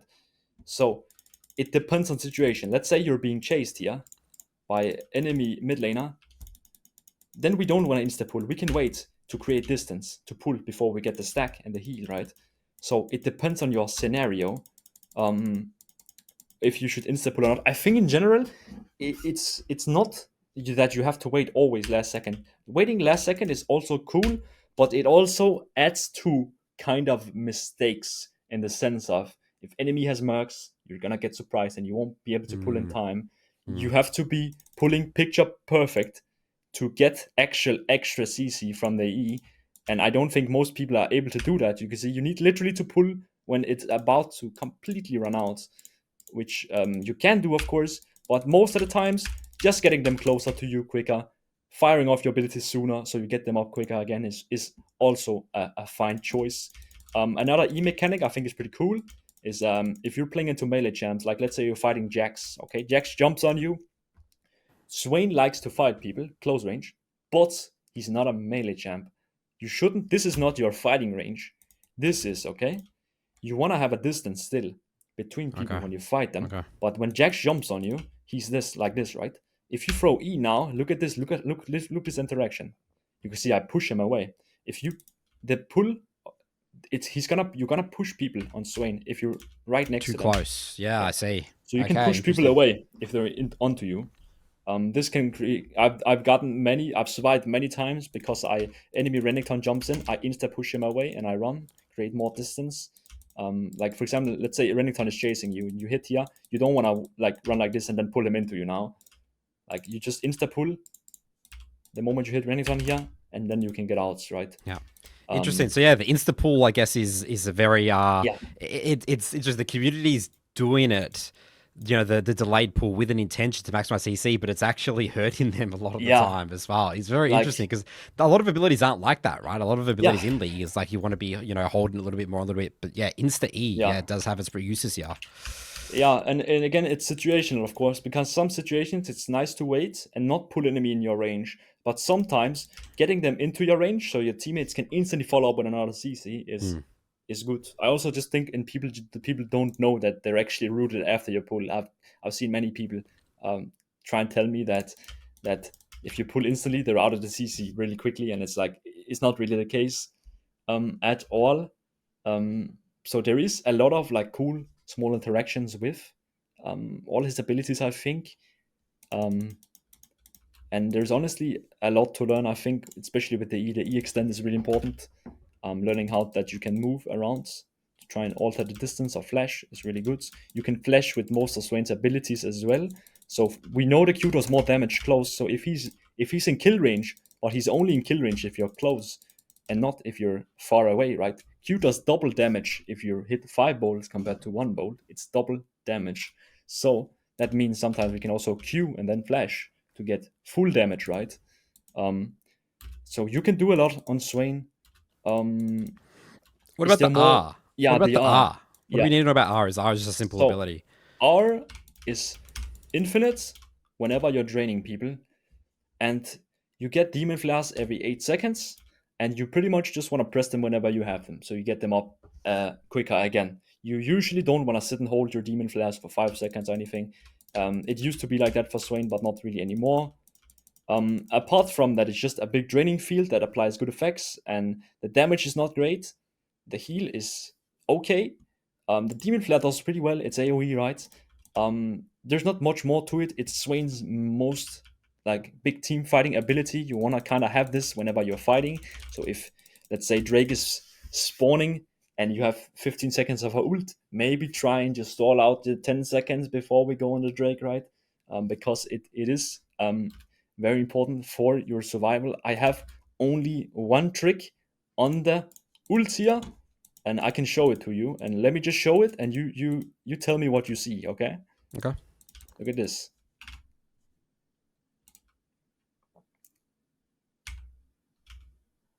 Did you see that? I don't even know what I saw there. No, I have no idea what I saw there. People don't. But what you actually saw was a double demon flare. Let me show it to you. It's probably a little easier to see if you see it in the wave, okay? Look at this. See how one shot the wave. 2 demon flares at the same time. And you might But be how thinking, are you doing that? How are you doing that? That's a Riot feature right there. that's Are one you of my double favorite tapping things. it? Are you double pressing it? Like, how does that work? I'll show it. And nobody knows this legit mechanic. Only like Husum yours, because I do it every time. I can, because you might be thinking, now Husum, this is kind of useless, because we already know. Let me show you how it works first of all, okay? So how it works is, look at this. Swain ult, if it runs out and you have demon flare, it's gonna automatically explode. But I think something is in the coding that if you press your demon flare the second it expires, look at the bar. You have to have really good timing. If you press it the second it expires, it automatically explodes, and it explodes with your demon flare. Yeah, when you press it. So you press it and it's expiring at the same time, basically. Yes, you press it the moment it expires. Then you get double demon flare. And you might ask me, what are the uses? Because what's the practicality there? When we fight people here, we won't be able to double demon flare because the bar is never running out, right? So what is the real use of it? And the real use I found, which is honestly doing really great for me, you see I did it again there. Once you get the hang of it, it's pretty easy. So the uses I found where it makes a lot of sense is, let's say you're fighting a guy down here and you end up killing him. He dies while you still have ult up. Now you can use the demon flare, double demon flare, to one-shot the wave. Oh, sorry, I'm tanking. So after, for example, a solo kill with ult, you can just run into the wave, completely one-shot it with double demon flare and like maybe a Q. And that's kind of the use of it. It's more of a niche mechanic that you can use to quickly one-shot a wave. And you know what? It's not like the most insane trick. I think it's just really fun and interesting to know it's out there. People don't really know you could double demon flare. It doesn't really make sense in some way, but that's just how it worked. I've tried one time where I hit it on a champion. Let me show you how it's done. This is really hard to do.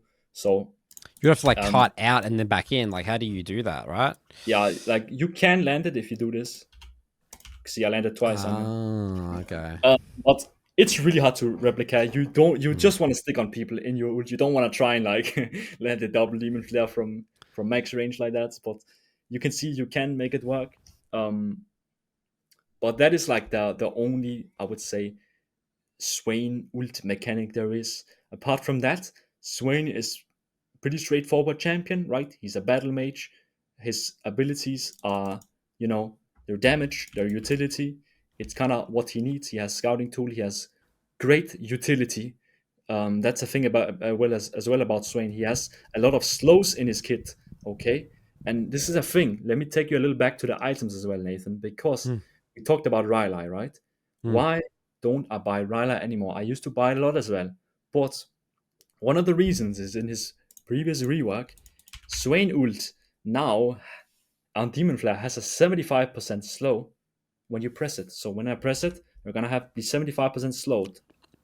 DK, right? So when you don't build Rylai, if you're just utilizing your kit correctly, you use your Demon Flare right before you throw your E. So he's gonna be so slowed that he can't dodge E anyway. Yeah. Does that make sense? And it's only 8 seconds every Demon Flare. So if you utilize it correctly, you can make the demon flare slow and then land E, and you will not have like those problems where it's like I can't land E because they're not slowed or anything. You can utilize the demon flare. Everything kind of can work together, right? We E pulls in closer, so we do more damage. E makes W set up. Demon flare makes it so you can land E easier. Like there's a lot of like things you need to do in Swain's kit. You need to use the abilities in combination, so they make sense, right? Just like other champions does. The kit's designed to help you land your abilities. If you use your kit correctly, you don't need Rylai's to be able to do that, right? Yeah. That's the biggest mistake I see out there on Swain is people will be doing this. They'll be having ult up chasing this guy. They will have a demon flare, but they will use E first. The guy sidesteps, and now they're out of the ults. Okay, that's the biggest mistake I always see. You always want to, if you're chasing this guy, demon flare first and then E, because it's literally undodgeable now. The E. So that's just like a quick one thing I always see. Once you get the hang of the demon flare into E, you realize kind of quickly that the slow on Rylai isn't that strong unless there are no dashes. So you're probably better off having other items, right? But I think that's pretty much it for the abilities, Nathan, that I have to talk about. Awesome. Yeah. All right. Let's now use everything we've learned. Husum, let's see it in action in one of your games in Challenger. Now, here, Husum. If you're enjoying this video on Husum Swain and you want to learn more about how to climb the solo queue ladder more holistically, we have our free school group with over 7,000 members. In there, you'll find a climbing masterclass champion pool course, as well as tier lists that are updated every patch. Link in the description below to join that. Let's get back to Swain with Husum. Okay, Husum, before we get into the gameplay, I want to ask you some general Swain questions first. So, in a nice little sentence, if possible, what would you say Swain's champion identity is? I guess maybe I'm saying, how do you win games with Swain? Yes. So, Swain's biggest identity is he's a good and amazing team fighter. That is your strength. All your abilities are AoE, meaning that if you land abilities on multiple people, your AP ratio is actually through the roof, right? We have to play to that. You're not a 1v1 monster, okay? You will lose a lot of times if you try and fight Fiora, if you try and fight Silas 1 versus 1. That is not kind of what Swain does. Swain does very, very well when he has teammates around him to either set up your E, or you can kind of stall for them. Like, let's say you're 2v2 and you have a Viego jungle. Swain does extremely well at kind of babysitting him, taking attention, putting out CC, making sure like he gets a reset, right? That is kind of what Swain likes to do. You win games not just by, you're not a side laner, first of all. Like we win games by being in the team fights and having good impact there. That is kind of what we do on Swain. Swain takes tons of attention from enemy team because he's just big and he's running at you and he's throwing CC abilities. It's kind of scary. Enemies, they lose focus on what's going on around, except for Swain. That's, I think, what he kind of does. He's a big, hard to kill guy. So he takes attention, he deals out tons of damage, and he can be really, really hard to kill, especially if he's ahead. He becomes unstoppable. So that is kind of what I think he does. And tell me about the Swain mid versus bot lane. What you just described there, is it the same identity? Is it the same way you win games, just in a different role? Because I know you play a lot of bot lane Swain as well, Husum. Yes. So you still win through team fights, yes, when you're playing bot lane Swain, but there is, of course, some differences. While mid lane has way more options to roam and impact through that. So like on mid lane, you play way more together with your jungle role. So there's gonna be a lot of 2v2s, which is great, right? Like a lot of matchups for Swain, it's like, well, do we beat Syndra 1 versus 1? No, we don't. But do we beat Syndra in the 2 versus 2 in the jungle fight, where you have Pantheon point and click stun? Sure, actually. Now it's actually playable, do you know what I mean? So mid lane has a little more playing around jungle and roaming kind of aspect, while bot lane is more straight up just fighting, I would say, yeah. And what would you say are the general misconceptions people have around Swain in terms of how people play him or view the champion? I mean, I guess we've talked a lot about the items, and it seems like people index too much into tankiness or whatever it is. They just don't do as much damage. They build the Wield Zonya's second. They go the Rod of Aegis. I guess maybe a misconception is about the scaling you've talked about. Swain's not a Yes. scaling champion. Yeah.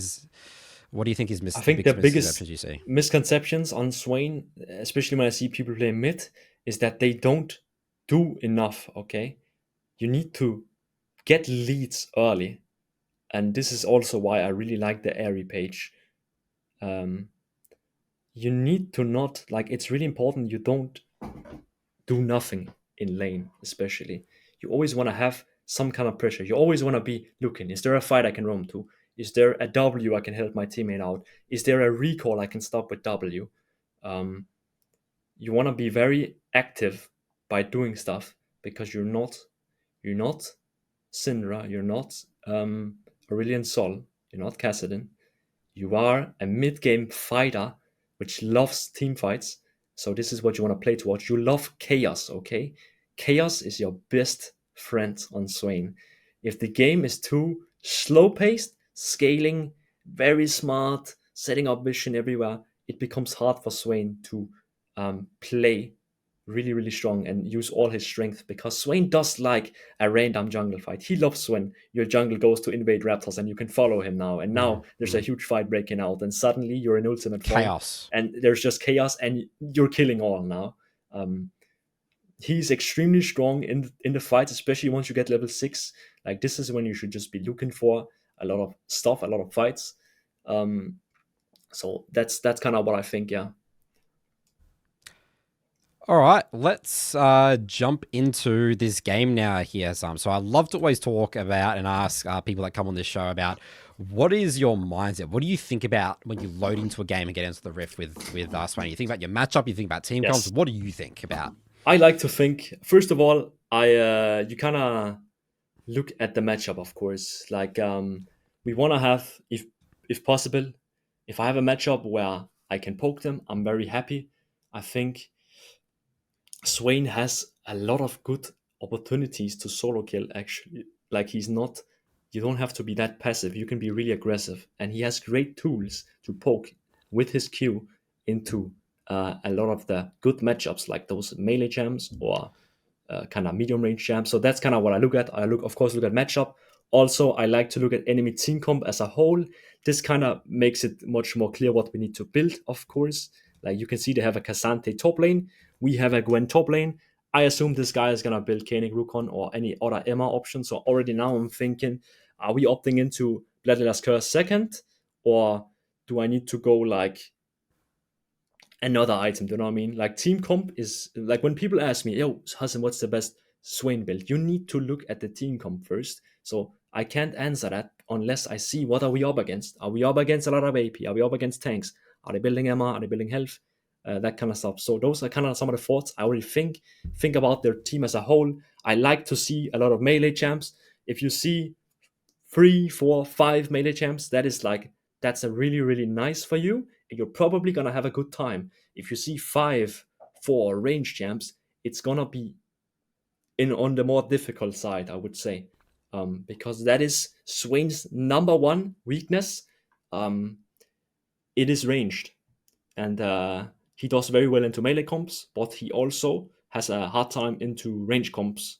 So that's kind of what I like to look at when I load into the game. And I, of course, I have a little game plan into every matchup, of course. But yeah. You say that you're thinking about whether you could solo kill your opponent or not. Is that only with the Aery Scorch runes? You can't do that with Phase Rush, can you? No. Okay. You also pick. You remember we only pick Phase Rush when it's a hard long range matchups where we can't really poke anyway, because then it's better to just get the scaling. Because Phase Rush does allow for better team fights. It does more scaling than Aery, and it's also a better gap close into Way, for example, or like longer range champ Syndra. We can run up on her easier. Okay, our next question is, where do you like to stand level 1? Where do you click? Where do you go? I think I switch up a bit sometimes, but usually you want to just make sure that both entrances are covered. If your teammate's already covering, you can see here Karma, Pantheon already covering. I think I'm free to just stand around the mid, see if they're walking up in the bushes through mid lane. They're not. So Pantheon goes for invade here. I'm, of course, just going to follow. By the way, can we pause here quickly? big thing about Swain level 1 here. I see this way too much. And this is not just for Swain. People level up abilities instantly, prematurely. Okay, we want to chill on level up abilities because Aery is a matchup where you want to start Q into her because you can start poking level 1 already with max range Q's Aery Scorch. But if we find an invade, E is very nice to start. So we don't want to just level up. We want to keep our doors open in the beginning of the game. So that is why I haven't leveled anything up. I'm just following this Pantheon. Pantheon has a call here where he wants to look for a vision. He does. I actually sneaked in the bush and managed to land his E. Pantheon levels up W because he sees the ability to go for this play, right? And you can see we get the kill. And I'm not trying to be an Aery Scorch Glazer, but I think we don't kill with Yeah, Aery you Scorch. wouldn't. Yeah, No, you are correct. I don't think you we are do. correct. And because of this, we're back in base. And with the new first blood, we only have money for boots, but boots again are good on Swain because mid lane is all about on Swain. You're an immobile champ. You don't have dashes. There is no get out of jail free card on your kids. You have to position well, and movement speed comes in clutch there. So boots can be extremely strong, especially into matchups where you need to like dodge skill shots. It's not that strong on it's not that heavily emphasized on Aery because she's not that hard of a skill shot champ. Like for example, Orianna. Boots are broken into Orianna. Boots are broken into Cassio or Syndra, where you need to be dodging. But it's really important you don't get hit by everything. While Aery is like it's kind of easy to dodge the Q2, the Q return. You kind of just walk to the side. I think I do that a lot in this game. But yeah, now we're just getting into the Aery matchup. I do have E start, which is also completely fine. We just want to be last hitting, and we want to be trying to fish for E's if she walks up.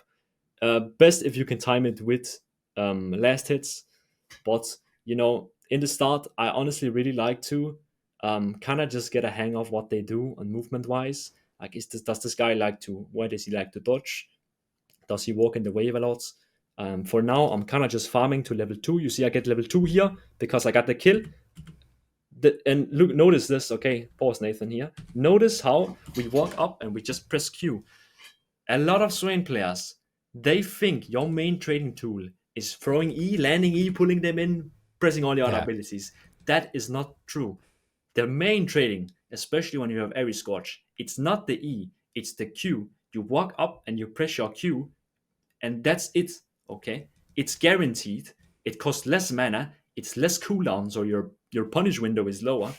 And you can see after I land the Q, I go for the E because I notice she walks upwards, and I last see hit, right? She has to go for a last hit. Yeah. Yes, or she's trying to retaliate some damage, either the last hit or retaliate. So that's a free E. So people seem like they overcomplicate it with the whole Yes, E they thing. do. So you could literally, and people, because you know that bell curve meme where people are like, I could see like it's like a bronze and iron Swain just Q all the time, and the medium thing, it's like I have to hit E to hit Q, and then now this is some on like the same level, I just Q all the time, Yeah, like one of the biggest flaws I see is people love to use E. Like they'll walk up, they'll try and throw out E when it doesn't make sense. They're gonna miss it, and then now we don't have anything. Like they're just gonna walk back. That's not what you need to do. You need to walk up and Q. You see, I got another Q off there right before. Look, she walks up again. Another max range Q. You can see the HP bars already. It's looking very, very nice. Look, another Q. And look, I have landed one E and she's half HP. It's not the E's that do the damage, it's the Qs. Again, another Q. Look, she walks. I notice she's standing on the casters. I go for an E extend. Do you see that explosion? It looked a little like, how did that land? It's the E extend. Yeah, that was the E. Yeah. Wait, let's have a look at that again. Yeah, look. So I E and walk to the minion. side. Yep. Yeah. Boom, it hits, right? Yeah. Yep. So now, look, I do 2 points in Q because at this point I'm getting really confident. I'm like, bro, look the Q damage now. It's a lot. So what I'm trying to do now is I'm looking for the Pantheon Flash W, but he doesn't go for it. This is fine. Now, can you pause for a bit here, Nathan? So Pantheon goes for invade. This should ring a bell in your head, and your main objective should now be how can you help your Pantheon, because we're obviously winning mid lane. Like, look at this. Aery hasn't even touched me. I've been max range queuing her all this time. Before she even got to her charm, I poked her down half HP. So now you should be asking yourself, how do we help this Pantheon? We of course have to push the wave first. Hard So shove. line up the minions with Q, and you can see 2 point in Q is gonna be doing a lot of damage on that. So hit as much as you can there, and now we're just gonna auto as much as we can while not dropping too many CS. Of course, we want to try and get as much as possible. And you can see I'm already positioning to roam. I'm hovering bound bot side already while I'm So clearing the wave. I can see the mistake that people would have here, Husum. You have no care right now of hitting Q or E on Aery. Your Yes. mindset is, I need to shove this wave in, use all my abilities to help my Pantheon. And what we're seeing here, I love that this VOD shows this because this is the difference between a Challenger and like a Diamond or whatever it is. Like, they're just thinking, how do I get the kill? The solo kill is the cool thing, but you're thinking about the game holistically here. Yes. And I'm a jungler. I might be really biased in emphasizing this point. I love to see a mid laner say, okay, I'm invading, hard shove the goddamn mid wave. Yes, and one more thing here, okay? And it's like, I've already gotten my lead. You don't need to get the kill to get the lead. I've already have complete control of mid lane, and with this lead, I can go for a roam and help out jungle. And as a jungle player, how nice it is if you're mid lane. He's always there when you invade. He's always there to help you out. It's amazing, right? So I look to put a W, but I noticed that the fight is lost. So now, very important here, Nathan, okay? Quickly pause. Don't commit to this bot lane play now, because look, my teammates die. The issue is if you think I'm gonna run down and kill this Yunara, it's gonna be free kill. The problem is it's not really a free kill, it's a gamble if you get her or not. Sometimes you might get her, sometimes not. But the problem is you let go of pressure in mid lane if you do that. And Aery is having a rough time. We can all see that. You don't want to let go of the pressure because she is suffocating in mid lane. But if you do a long roam bot lane and we don't get anything, now she pushes out the wave, she recoils, and she's back to having in control again. We don't want that. We want to stay in control in mid lane. I want to emphasize the speed in which you make this decision here, Husum. You're just like, okay, instantly click, instantly to the wave. A lot of people will be like, Panda here, is that guy killable? Now Aery's got the wave push, and then bam, she gets the base, and as you said, then the pressure's relieved, right? So the speed. Notice how I don't even use W because there's no setup. So it's just to make some mana. I want this mana to keep this pressure. So I'm back mid again. She can't push in time. So now notice how I'm not auto-attack the wave, okay?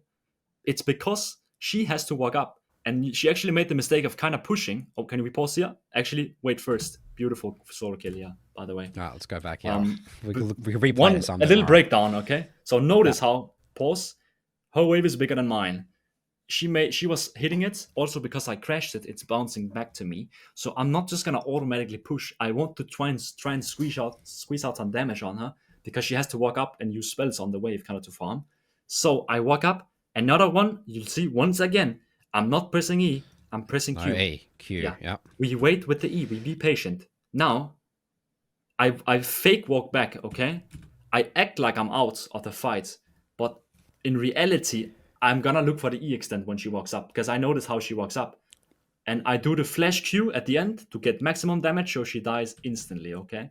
Yeah. Notice this how max range E thing is broken. I can see why streamers get angry at you, Husum, because I would be angry at this. Like, how does that hit me? Yes, exactly. Right? How does that hit me? And it's like, this is a Challenger Aery. This is a Challenger Aery, right? This is not like a bronze, Nah, silver. She's pretty good. Right? I think she was Grandmaster, but okay. that's not a new player. Like this guy plays a lot of League, and currently we're making a fool out of him. Okay, currently, so I get ganked. I think I tried landing E. It doesn't work out, but now you don't want to stick around. You want to quickly just base TP. This is your best way to help out your jungle. You of course don't want to be sticking around with his HP. So now we just get are as much fighting stats as I can. And notice how I don't buy Sapphire Crystal. I actually don't like going Sapphire Crystal when you recall with full mana here, because I'm probably not going to run out of it. And I will say something that comes with getting good at Swain as well is that your mana usage is way better. Like we don't waste mana on random E's and W's all the time. Like I don't do that. Look. By the way, oh my god, can we pause? Go back on that. I notice a fight going on. I wait with my W until slow or CC. So I get a free stack here. Look at this. Lulu slowed, I insta W, and Oh, you wow, can I see didn't even the see that. That's so fast. Yeah, you can right. see the Aery. Like while I'm farming mid, I'm keeping an eye on, is there any way I can impact with a W? Because look, the W range is already down in bot lane. If I just take a step to the river, you can see I hit because of the Aery. So now potentially the fight could be won if like it was close and the slow and Aery squash worked, right? So I push out wave, and now we just go place vision. This is my favorite wards on the Raptors. It kind of uh, snitches on the enemy jungle so much. You can see I land another W there. Um, but yeah, the Raptor ward, you probably know it as a jungler yourself, right? It gives so much information for you as well. You can go for invades very easily. And because I have so much prio, everything. Look, Pantheon again. He's pinging on his way. And you know what? I'm strong. I can help him. So we push out and move to Pantheon. It's very, very simple. The biggest mistake I see a lot of times in mid lane, and I think we're gonna need a pause for this one. This is a big yapping session here. Is Let's that go. you always, well, as a mid laner, and especially Swain, we want to be at the fights. And where are the fights? They're at the jungler. You don't go into top side randomly here and look for a top lane roamer. Oh, Kashante, he's pushed up. We're gonna gank him. No, you don't do that. You go to help your jungle. Don't get baited by Kashante pushing up. If you go top here, Pantheon can't play the game. He has nothing to do. You wanna help out your jungle. Your jungle should be your best friend as a mid laner, and do everything you can to try and help him. Okay, because honestly, if you help out your jungler, it's gonna be just so much easier to win the game. Um, I feel like people have bad relationships with their jungler. So I yes, think they're not I going to think like so that you're too. saying that, right? They're I, just I like, know you're it's saying, a I bit love my controversial being jungler. friends with a jungler. I know. Yeah. Usually you hate on him, but but I don't think that should be the case. So you don't really care about ganks. You're sort of amplifying No, them to no. invade. You want to be Yes, fighting in their jungle. That's where I Swain love thrives. That's what you're invades. Yeah, saying. Yeah. I Okay. love having like Graves jungle invades. Like a lot of people Mm. might be like, wait, but it's so they just perma invade. But like good Graves player, they invade at the right time, and if you are in a winning position, it makes it so much easier to just instantly win the game. If you're winning mid and your jungle keeps invading and you can always be there first, the game's over. Like you get so far ahead. And I do think that we love the chaos as we talked about earlier, right? We love chaos. We don't want to just be a shove mid wave, stand still, watch YouTube Roam for 10 seconds. Yeah. or roam, as you said, to Yes. these shitty Yeah. roams. I feel like a lot of people, and I see it in my games as well, and the reviews that I do with our jungle students, is that Swain players overcook with roams all the time, and they Yes. get Yes. this. They Like they don't get anything. They run there, no, they no. throw a W, like Like even if they come and roam, they waste their mana and then they come back and yes, they didn't hit yes, the yes. W. Like literally, don't overcomplicate it. Just go to your jungler. It's that simple. So I just go for the EW because I usually want to just focus one guy. I kind of noticed the fight is cooked, so I'm just leaving. I'm not sure if Pantheon got the thing or not. Now I'm trying to control her path. To get some damage on her when she walks back. Right, she has Lulu to give a shield. I wait out the shield. W to Sona here. Sadly, she just runs out of it, and that's sometimes the reality. It can be really hard to place, right? W is slow without no setup, but no, not the matter because, as I said earlier, mid lane and winning mid lane is not just about killing your opponent 5 times. It's about having the prio. It's about having the push, being stronger. Um, that is also a big advantage. So I just do one plate, then we time W with her teleports, so we get Cool. another free stack. Notice how, Yeah. Nathan, I've gotten probably 4 or 5 stacks this 4, yeah, game 4 or for 5. free Just because I'm aware of what's going on around me. I'm not just locked screen looking at only me or anything. I'm looking for the bot lane fight. So do a little pause here. Why do I cancel my recall? It's because if I base now, I'm a full wave down. And a trick on Swain, okay, this is one I use a lot, is recalling on cannon waves is the greatest recall you can do, okay?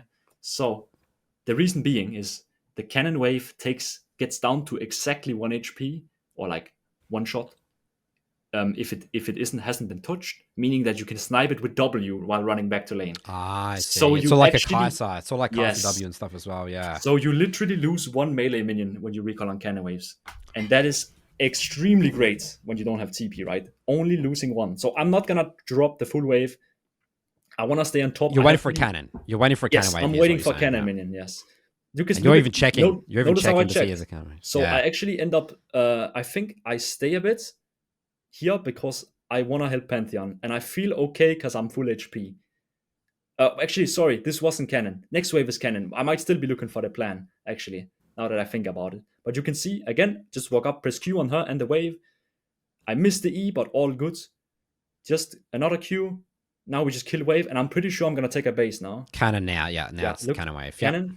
I know. You Look double at, by check. the way, can we do a pause? Yeah? The very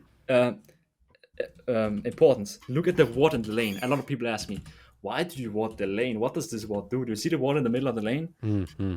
And the reason is, this is the anti-roam ward, okay?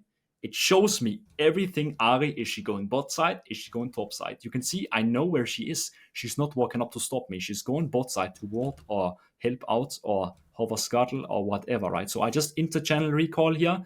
I notice, look, notice how I timed it with the cannon. I get back now. I didn't drop any waves, and I'm still ahead in farm now. Very good. So, quick pause here again. Whenever you wanna recall and spend your money, right?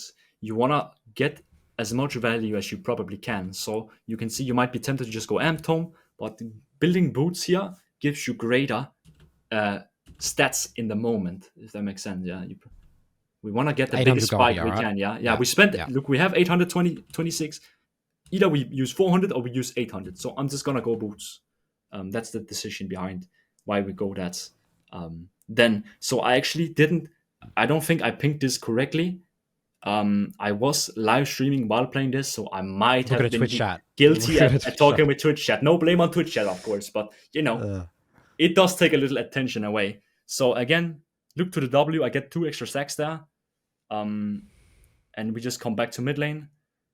And, with my jungle death, there's not that many plays. So I'm just going to be trying to push out the wave. And you can see I have support roam, so I might try and go help Pantheon Azul as well, right? So we just one-shot wave, and now we just move to the river, okay? And look for something. And the thing about League as well, you can notice how I turn around, is it's important that you make a decision in League, but you don't have to 100% always stick to it. You can change it on the way. Do you know what I mean? Yeah. So yeah, you seem very comfortable. You will make a decision like, okay, no, I'm happy to let that go. But I find a lot of League players, if they start walking to one location, it's like like double, made up their mind. double up. They made up them. They have to go because it's inefficient to walk back, right? That's their mindset. Yeah. But it's not always like that. Yeah, of course. Yeah. So we get into a huge chaotic fight here, and if we do a little replay, let me break it down for you. So always try to just one-shot one guy first. So Pantheon goes in. Notice how I also don't just instantly use holding E. I love the holding E. Holding E. Just walk up in Q. I know that it can be kind of hard to land. I still haven't used. Can we pause one here? Look how I didn't even use E on him because I'm honestly thinking that he's gonna dodge it. So I'm just chilling, walking at him, pressing Q.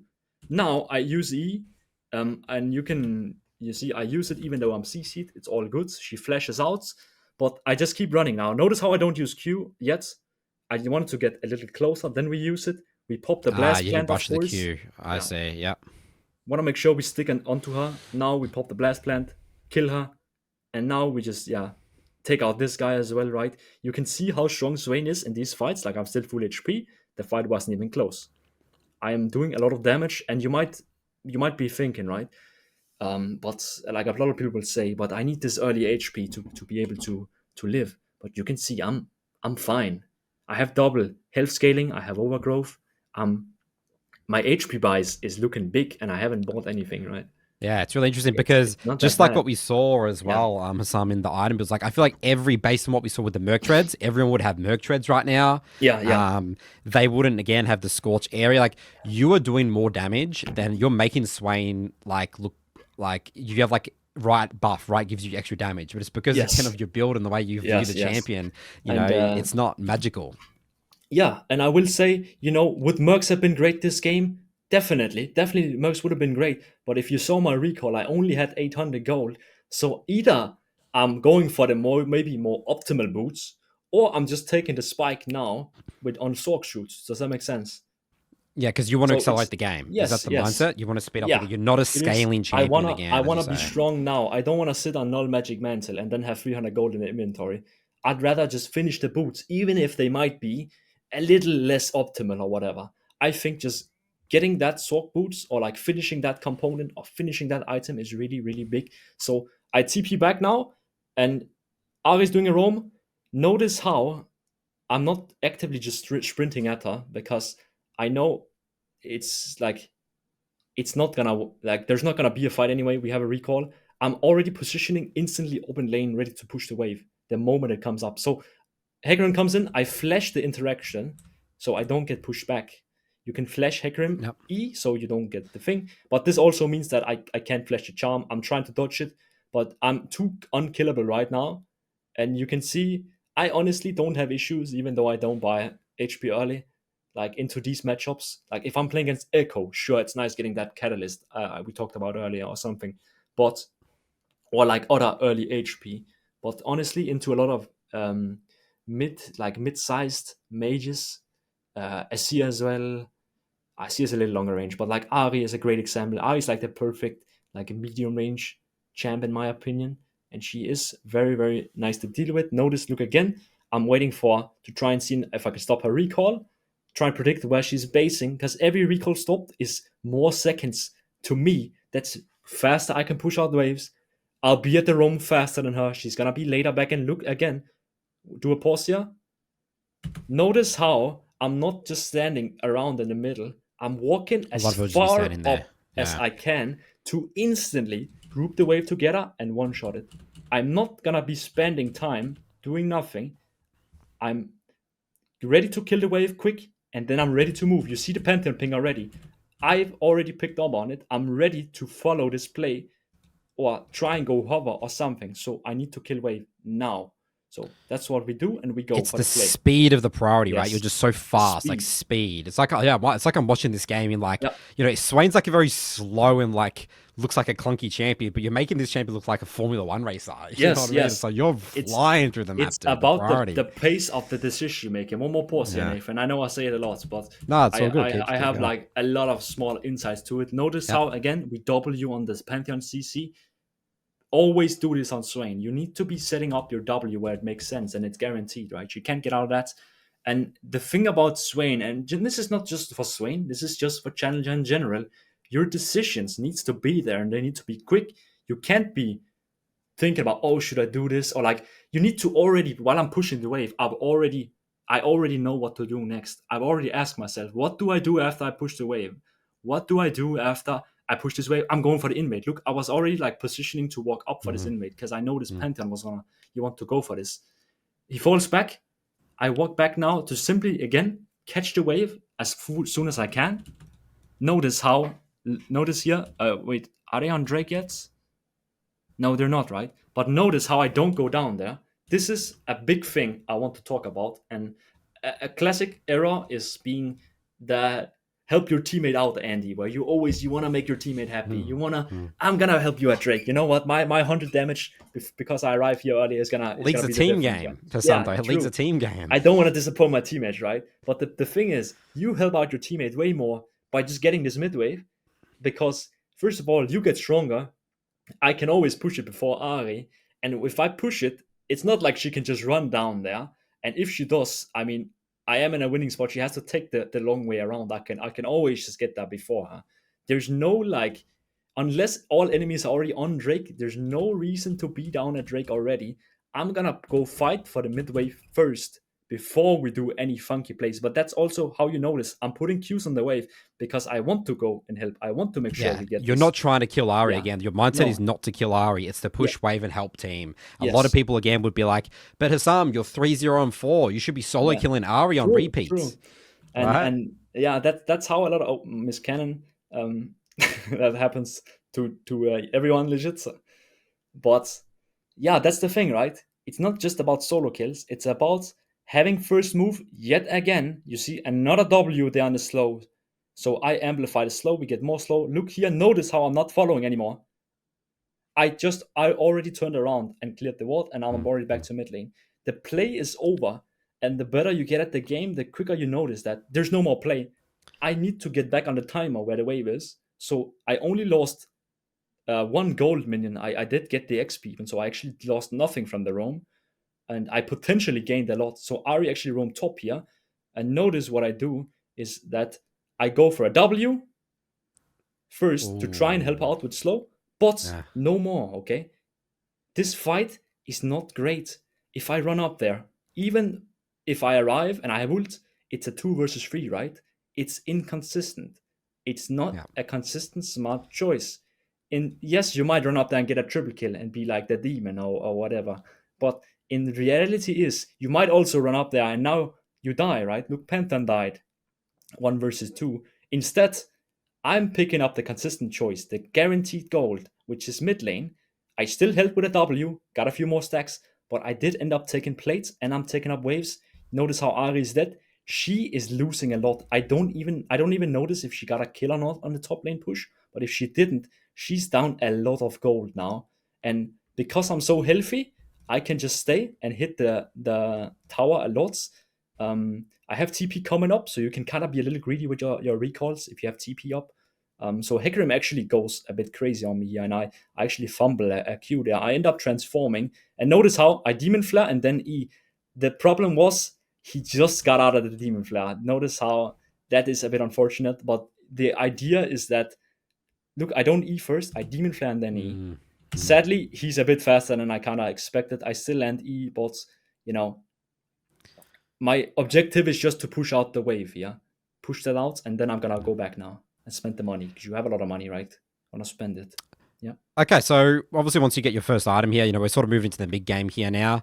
Hopefully your base does not get cancelled. That is annoying. Yeah. I sort of just want to summarize the lane phase, sort of what I'm getting at. Has some, you know, the big takeaways here is that, I mean, if we were to do a ratio of the W's hit for stacks, it would probably be something like 90. I think you've missed like 1 or I think, or maybe 2.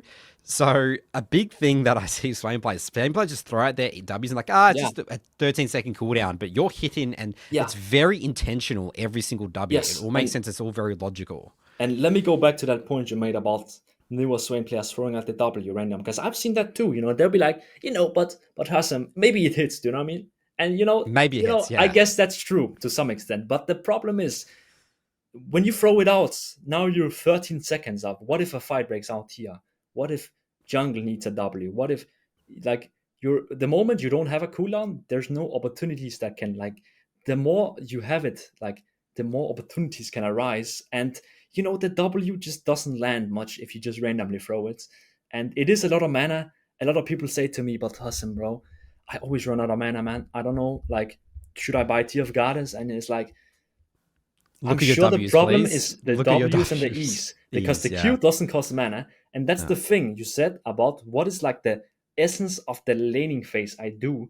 And it's Q poke, not E, not W's, not that with poke. I land E's and W's, don't get me wrong, but I try and throw them smartly when they're last hitting.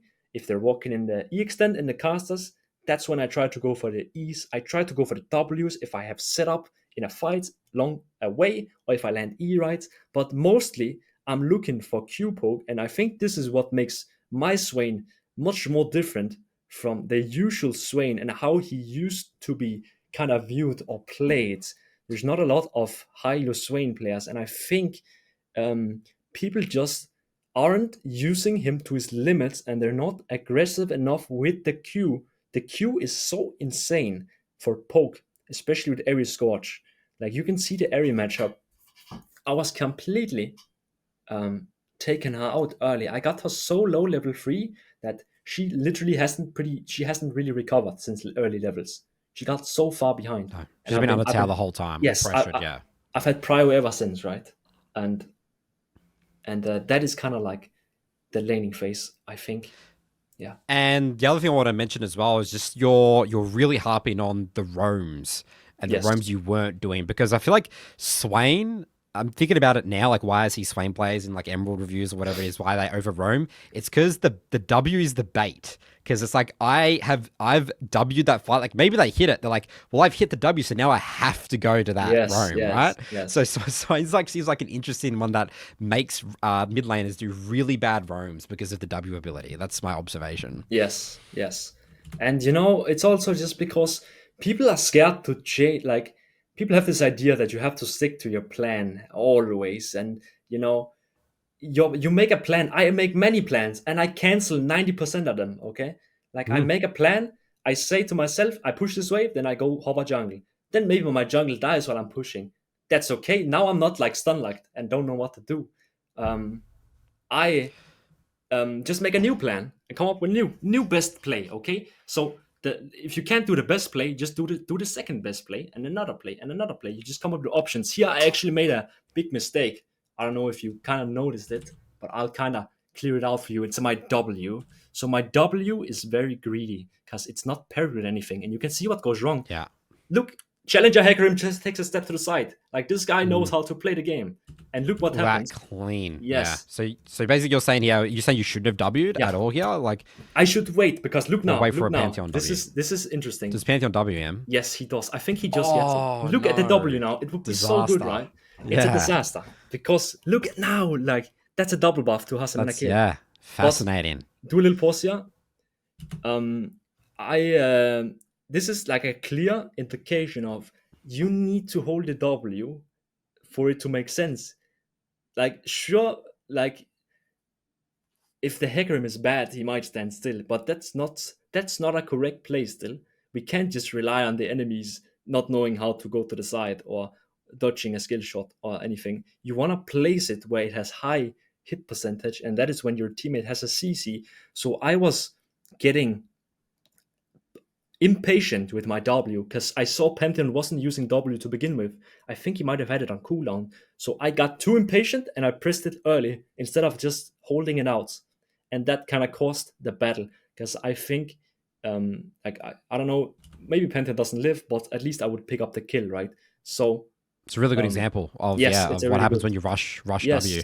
And that's the thing, right? I also can make mistakes. Just because I'm doing all these things efficient and I'm sitting here talking very fast and stuff, it's not because I play perfectly, because I certainly don't. You saw the match history. I also lose games. I also have bad games. Also have good games. But I think consistently is very, like, the consistency is very important. It's about having consistent, smart choices. You can see the CS at this point.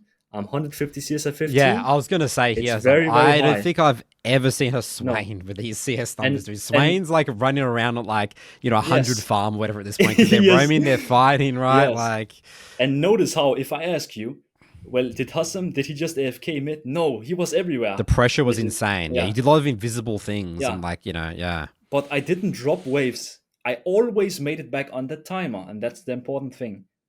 I recalled on Because- the cannon, I didn't drop a wave. I keep making sure I don't drop the timers on the waves. Catching high gold, high XP, so we can be extremely strong, get to our items, 2 item spike. That's when we are extremely powerful, and we can just carry fights. You'll see later. I have a really, really good fight. Because that's where the question that people ask. It's like, okay, so my playstyle, Husum, is either I'm helping my team and losing CS and roaming, or I'm playing high farm and scaling. Yeah. But this video is a demonstration of you can do both. You can do both, yeah. Both is good. No, not even you can. You should do both. That's what should good League do of both, Legends is, right? Because- that's the question I get in the jungle. Some people say, Nathan, how do I balance ganking and farming? That doesn't Yeah. exist. The play either exists or it doesn't, and you can exactly. you can run around and have insane map impact as a jungler. And like, I mean, junglers, it's harder to get 10 CS per minute, but you can have like 80 farm at like 100, at 10 minutes in the game and have insanely high mapping, right? So Yeah. it's sort of like rewiring. Like, people think it's just rigid League. It's like, I'm Yes. either the roaming Swain or I'm the farming Swain. Yes, true. And you know what? It's funny because I used to, like, past seasons, it was really like, I remember I used to play this playstyle where I would go Ghost and I would rush Rylai's back when Rylai's was a bit, I would say, a bit better on Swain, back before he had very little slow on his ult.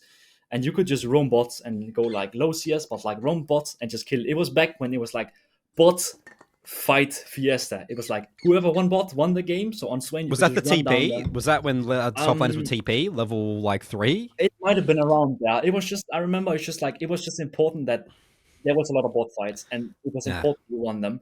But now it's like on Swain, notice how in these fights, it's not that I say no to plays that is low percentage chance. I'd rather stay the high farm, which I do. We don't drop the unnecessary waves, that doesn't mean I'm a bad teammate or I'm not helping my team out or my team gets angry at me. My team does not get angry at me because they are happy that their Swain is 10 seals a minute 3-0 right now. Because you know what? And level 12, the highest level in the game. Late on in the team fights, they can just sit back, legit. So they much more prefer me going high farm, high resources. And that being said, I still do plays, I still put Ws, I'm still there before Aery, and that's the most important part. You just want to be there on average faster than your opponent, okay? And then you're probably gonna win. Anyways, let's look a little further in the game, unless you have some questions, of course. Yeah, let's talk about mid game now here, Husum. Okay, So yes. you were telling me before that Swain is not a split pusher, but No. obviously you do need to go into the side lane and push waves. You're a mid laner, right? That's your Yes. job, right?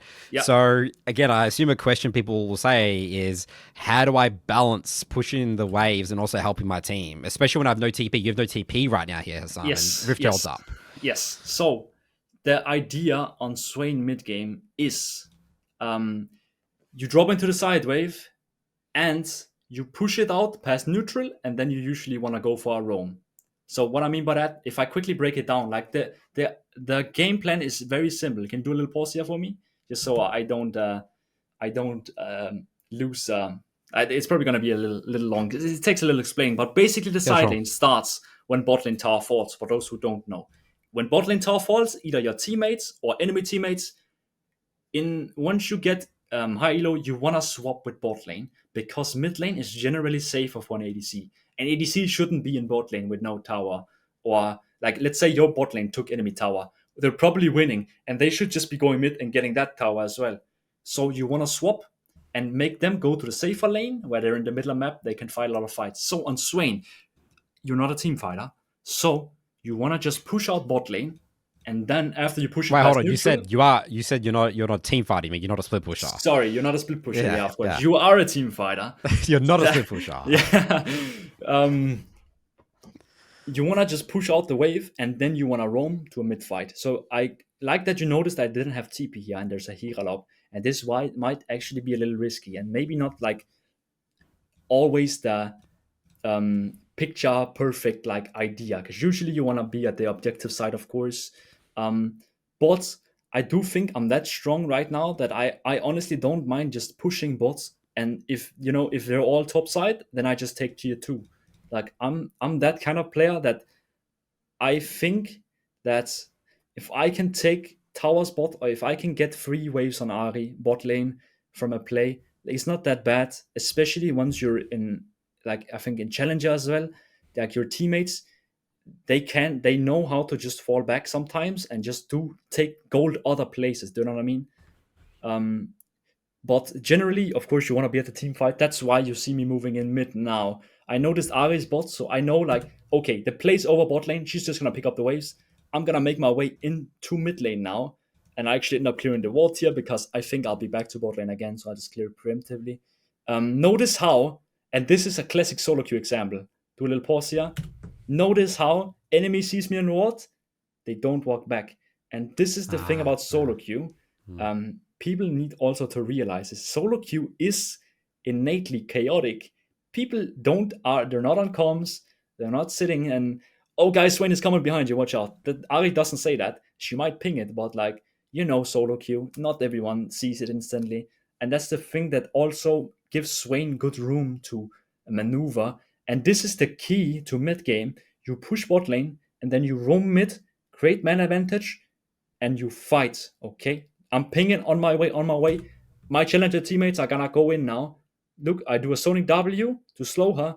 I notice that, okay, we can't catch that guy. I'm just gonna hook Lulu here. I actually end up body blocking the thing that was unintentional, but it looked like I'm a great teammate, legit, suddenly.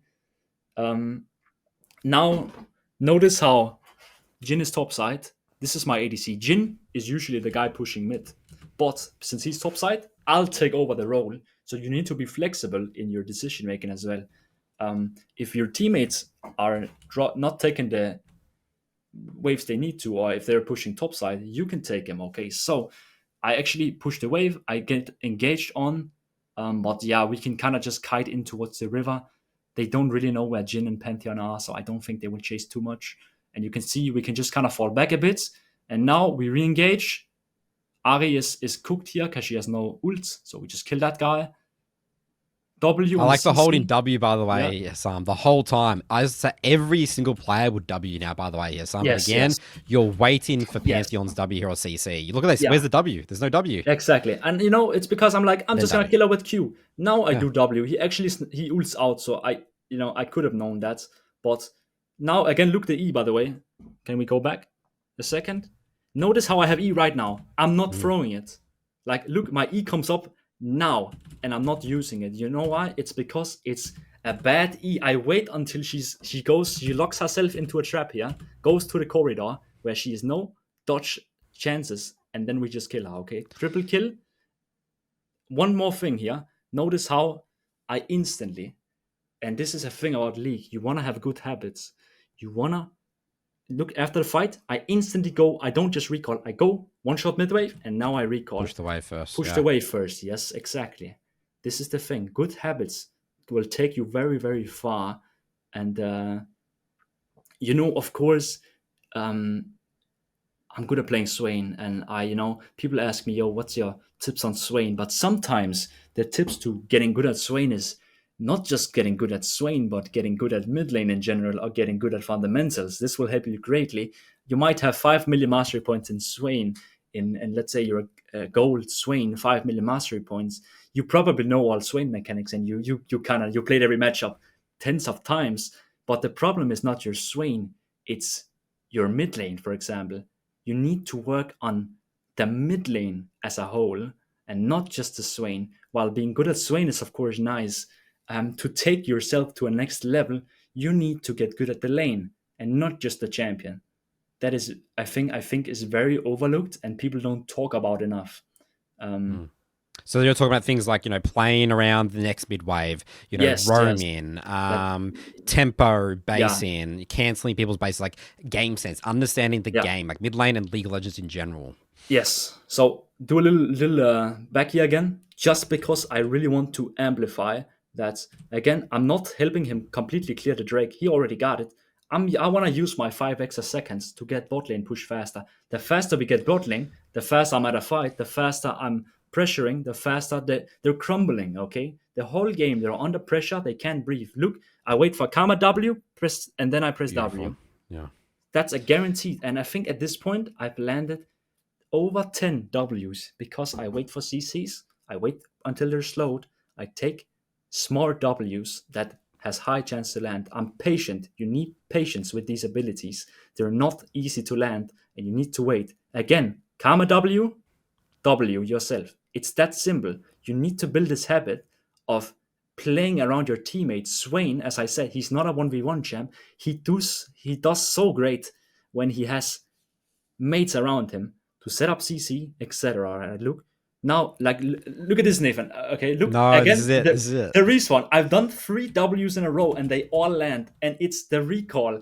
Look at this. It's so simple So once you get the hang of it. 2 seconds? You wait until it goes to 1.5. It's like 1.5 seconds. You need to let it be on 2 seconds for like a little time. Yeah, like a little bit. Yeah. Yes. Okay. And then we just time it, and look what happens to Aery. First of all, we get info where she's running. Look how slow she is out of base. Look how slow she is coming out of base. She's like waddling. Yep, and we get a stack, right? So all just a win-win. Be more aware. You can get so many stacks of W. Look, I could do it again with Lulu here. If I wasn't fighting this guy, I would hit Lulu. So actually, I'm feeling good about fighting. So I thought we could just maybe kill people or like take the inhib or something. I get the Aery, and now I'm gonna flash the Cassante, redirect the E, and then just kill this guy. And you can see at this point, let's be honest, nobody's pretty much killing me. I don't think they got anything to kill me because I'm simply that strong. You're level 14. I mean, your level advantage is massive in League of Legends. You're like 2 levels out of everyone right here. Right? So you're not going to die. Yep. And this is because we were very consistent lane. We didn't do random roams. We helped jungle out. He helps us out. We stay high farm. We make sure we don't just random drop waves. We don't go for flippy plays. I stay consistent, and we poke lane. We get prio. We win through that. Okay.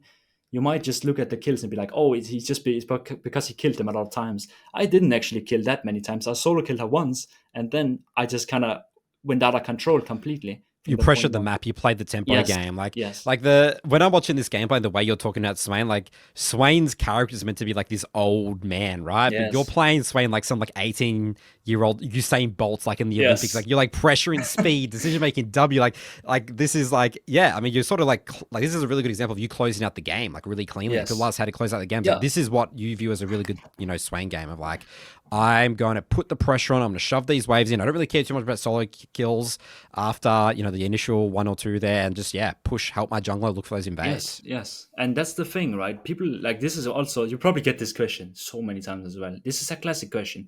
How do I close out the games? Do you know what I mean? And you need to know what to do. You need to know when you have the push. I don't roam top lane. I roam to my jungle so he can play, and together we get an advantage. And now we swap with bot lane, they get the safe role.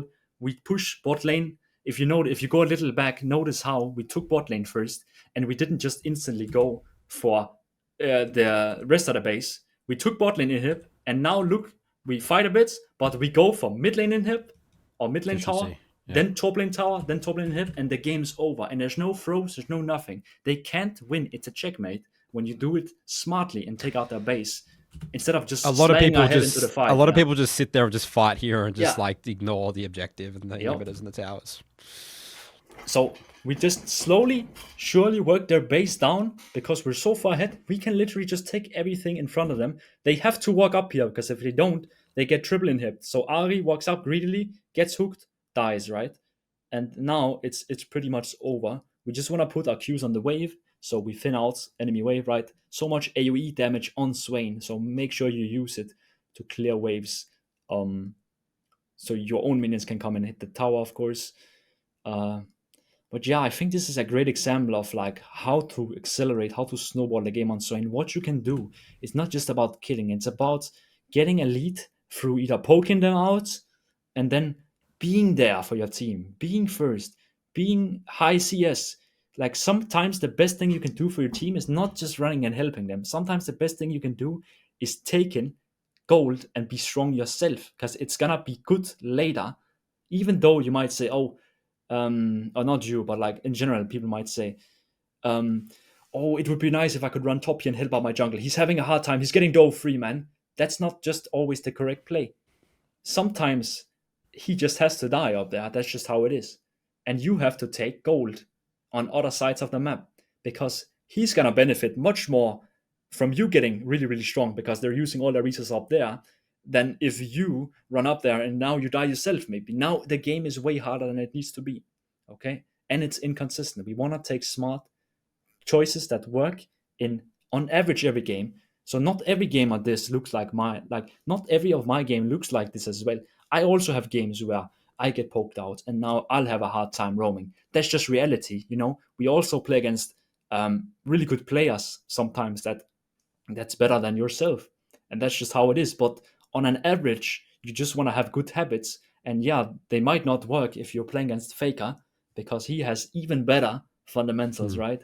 But you want to make sure that you do habits that are good for you. Like we're not dropping waves. We're not doing random roams. We're playing towards the jungle side of the map. That kind of stuff. We're not random putting Ws. We're always putting them when it makes sense, when there's CC set up with them, that kind of stuff, right? So I think that's kind of what I want to say. Do you have any questions here at the end of the review, Nathan? Yeah, I love it. I mean, I love looking at consistent, logical, beautiful gameplay here. You play a very disciplined Swain. You're not going overextended for solo kills and all that. Yes. Yeah, I think it's a really good example of Swain's champ identity, but also how to accelerate games in League of Legends, what it looks like. All right, Husum, let's move on to the matchup tier list now with Swain. Okay, so we've got 4 categories here. Husum, we've got very hard matchups for Swain, hard matchups, skill matchups, which could go either way. You've got to be good at the champion, and then the easy matchups. Yes. So let's start off with the spiciest first. Yes. What are the general very hard matchups? I'm thinking it's like the high range champions, right? So Yes. what's the So first champ that comes to mind? What do you ban? the first thing that comes to mind is it's the long range mages control. It's stuff like Syndra, Oriana. Um, LeBlanc is really difficult. Okay. You ask about my ban as well, and I ban a champion that's hard but also picked a lot. So in this case, right now, Syndra is picked a lot in Challenger, so I ban Syndra. She's very hard to deal with. The hard champs, they are simply hard because played in the right hands, they always outrange you and they will tether you perfectly, right? If you play against them. Stuff like Lux and Seraph, actually, I'll take them down a notch and I'll explain why once we talk about them. Because they're so focused on skill shots that you can work around it with boots and stuff. But basically, the hardest champs I would say is LeBlanc, Ori, Syndra, Victor, and Cassio. If you take Cassio from the champs up as well, Cassiopeia, she's really yeah. hard. And she's not long range, but the problem is she's so consistent damage that she just melts you completely. She just kind of does what Swain does, but she does it like she does the damage harder, she sustains harder. She is just really, really hard to deal with for Swain. Like even if you land all your abilities, she just kind of melts you with her QE spam, right? So those are Wait, what about generally the Hawaii? champs you want What to about avoid. Hawaii? Wei is also in either hard or very hard, but he's in between, I would say. So I'll put him top Interesting. of hard. The thing about the Wei is it's much easier to he's way more easy to dodge his skill shots because usually Weis they always do that QE, the thing on the ground, and they'll do the claw and drag you into it. But it's very predictable, and once you get boots, especially if you rush Swifties, you can really easy dodge a lot of way stuff. And these matchups, the reason why Lux and Seraph isn't on very hard is you can get around these champs because they can't just straight up walk up to you. Oriana, Syndra, Victor, LeBlanc, they can walk up and zone you strictly off the wave. The other champs, like Lux, Wei, Seraph, the thing and the way you get around these champs, how you want to play these matchups, is you want to shove the wave so they have to respond by counter shoving the wave. And the thing is that if you have the slightest, like if you have some good movement, let's say, okay, one more tip as well: don't stand inside the wave against Sarah, for example, because if you stand He inside hits you the wave, and the wave. he That's the hits best quality case. quality spells, right? He pushes Yeah. and hits you. So stand outside, then he has to pick: do I hit the Swain? If we do that, well, I'm Swain, I'm hitting the wave. So if you hit me, there's gonna be a big wave shoving into you, and I'll have time to go ward, go roam, go look for anything, look for a recall, look for anything, right? I get opportunities, so there's things you can do. And if he hits the wave, of course, then I'm not taking damage, and then I'm happy. Okay, so it's like a win-win kinda. Um, that's some of the ways you get around those. That's why I wouldn't put them in insanely difficult because you can just kind of just dodge stuff and push the wave. A lot of Swain matchup is what feels like dodgeball a lot of times, especially the ones in very hard. It's literally just a game of like Syndra Ori, classic dodgeball matchups. If you don't have good movement, you will have a horrible time into these champions. Because your champ is 330 brace movement speed, he's very slow, and you have no dashes, and you have to position extremely well and dodge bait out skill shots. Tethering is the main objective on some of the harder matchups. Tethering is the ability to play enemy max range and move in and out of that zone. Baiting out abilities. When you bait out abilities, you now have 5 second window to push wave, look to pressure her off, maybe fight her. So the matchups in the hard and very hard are definitely not easy. Swain in general has hard matchups in mid lane. He's not a great blind pick. He really isn't. And that is why you don't see Swain a lot. And that's also why he's not picked by many players because he is viewed as a counter pick champion. He is a counter pick to melee comps. That's why he shines. He has difficulty into range comps. He has difficulty into a lot of matchups. That doesn't mean that you can't make it work if you have experience on Swain and you have and know and have ways to get around the harder matchups, but they're never gonna be free, some of these top matchups. It's Okay, always that's going to gonna be be a struggle. interesting. So there's going to be a lot in the hard section. Yes, Basically, there is what you're is. saying There here, is. and even the Skill skill matchup section. is a lot. There's not that many easy quote unquote matchups. There's a lot of All right, well, skill let's do matchups. easy. Who are Yeah, the easy okay. ones? So easy matchups are stuff like It's low let me range, find right? It's just the one. opposite. It's low Like range. it's Not Yasu. Yasuo, Yasu no. is skill or higher. But let me give you one here first. Twisted Yeah. Fate is easy. Twisted Okay. Fate is very easy to play around. He has one ability which is threatening, the W. But if you play around it, let him W the wave. You can walk up now and poke. He's also short range. Your Q is longer than all of his abilities combined, and you can kind of see now you are the kind of the bully when you're playing more range than the enemy. While if you're playing against Oriana, they can kind of bully you out, if that makes sense. So Twisted Fate is easy, Kassadin is easy, Lysandre is easy, Annie is easy. All these champs that are very short range, very predictable. They're What also about camps Diana, that are weak Galio, Echo? early. Galio, I would say, is easy. Echo is actually in hard tier, surprisingly, because Okay. he is very, very difficult to land E on. The reason being, Echoes, they go Hail of Blades, they dash onto you, and then they proc passive instantly. And the E takes too long time to get back. And with the movement speed, any Challenger Echo will sidestep it. Or just any Echo that's trying to sidestep it will do it. So Echo is actually hard. I do think Diana is not the hardest, but I would put her in skill. She is a little tricky to play around because you gotta get used to the Q. The Q hitbox is a bit funky, and you know her all in can be kind of strong. But she's in the. I'd much rather play against Diana than Echo or LeBlanc or Oriana, of course. But Aery as well. I would put Aery in skill as well. That's a classic skill matchup.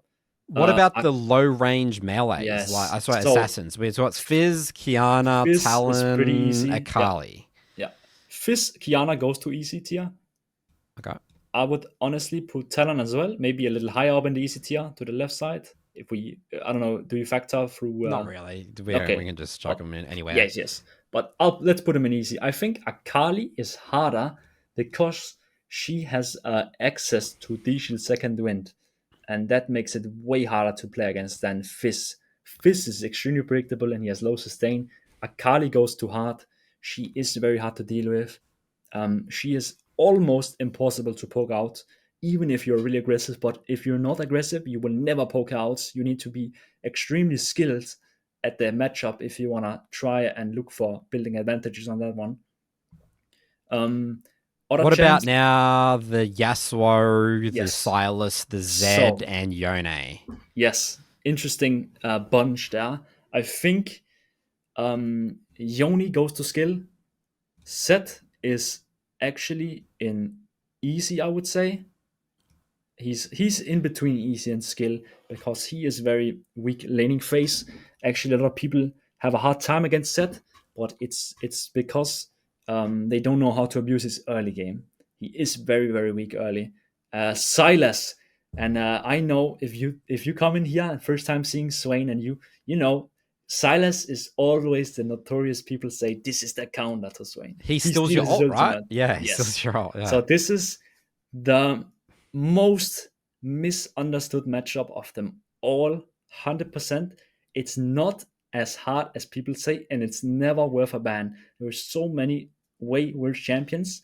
Silas is way better than the long range mages.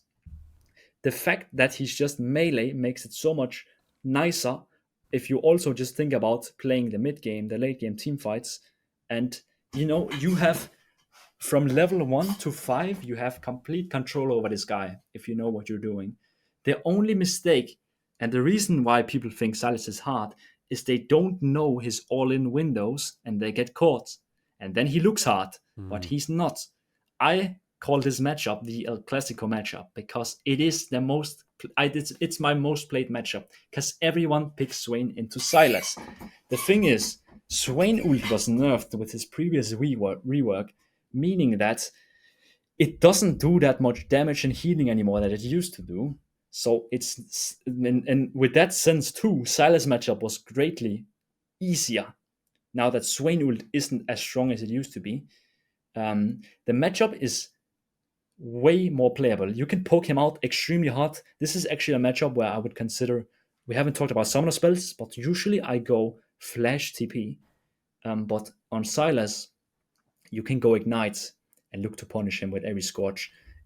I have tons of videos on my channel where I just stomp Silas players. It's like my favorite champ to stomp because it's always the associated counter with Swain, but it's Interesting. at the same time, it is truly just a skill matchup.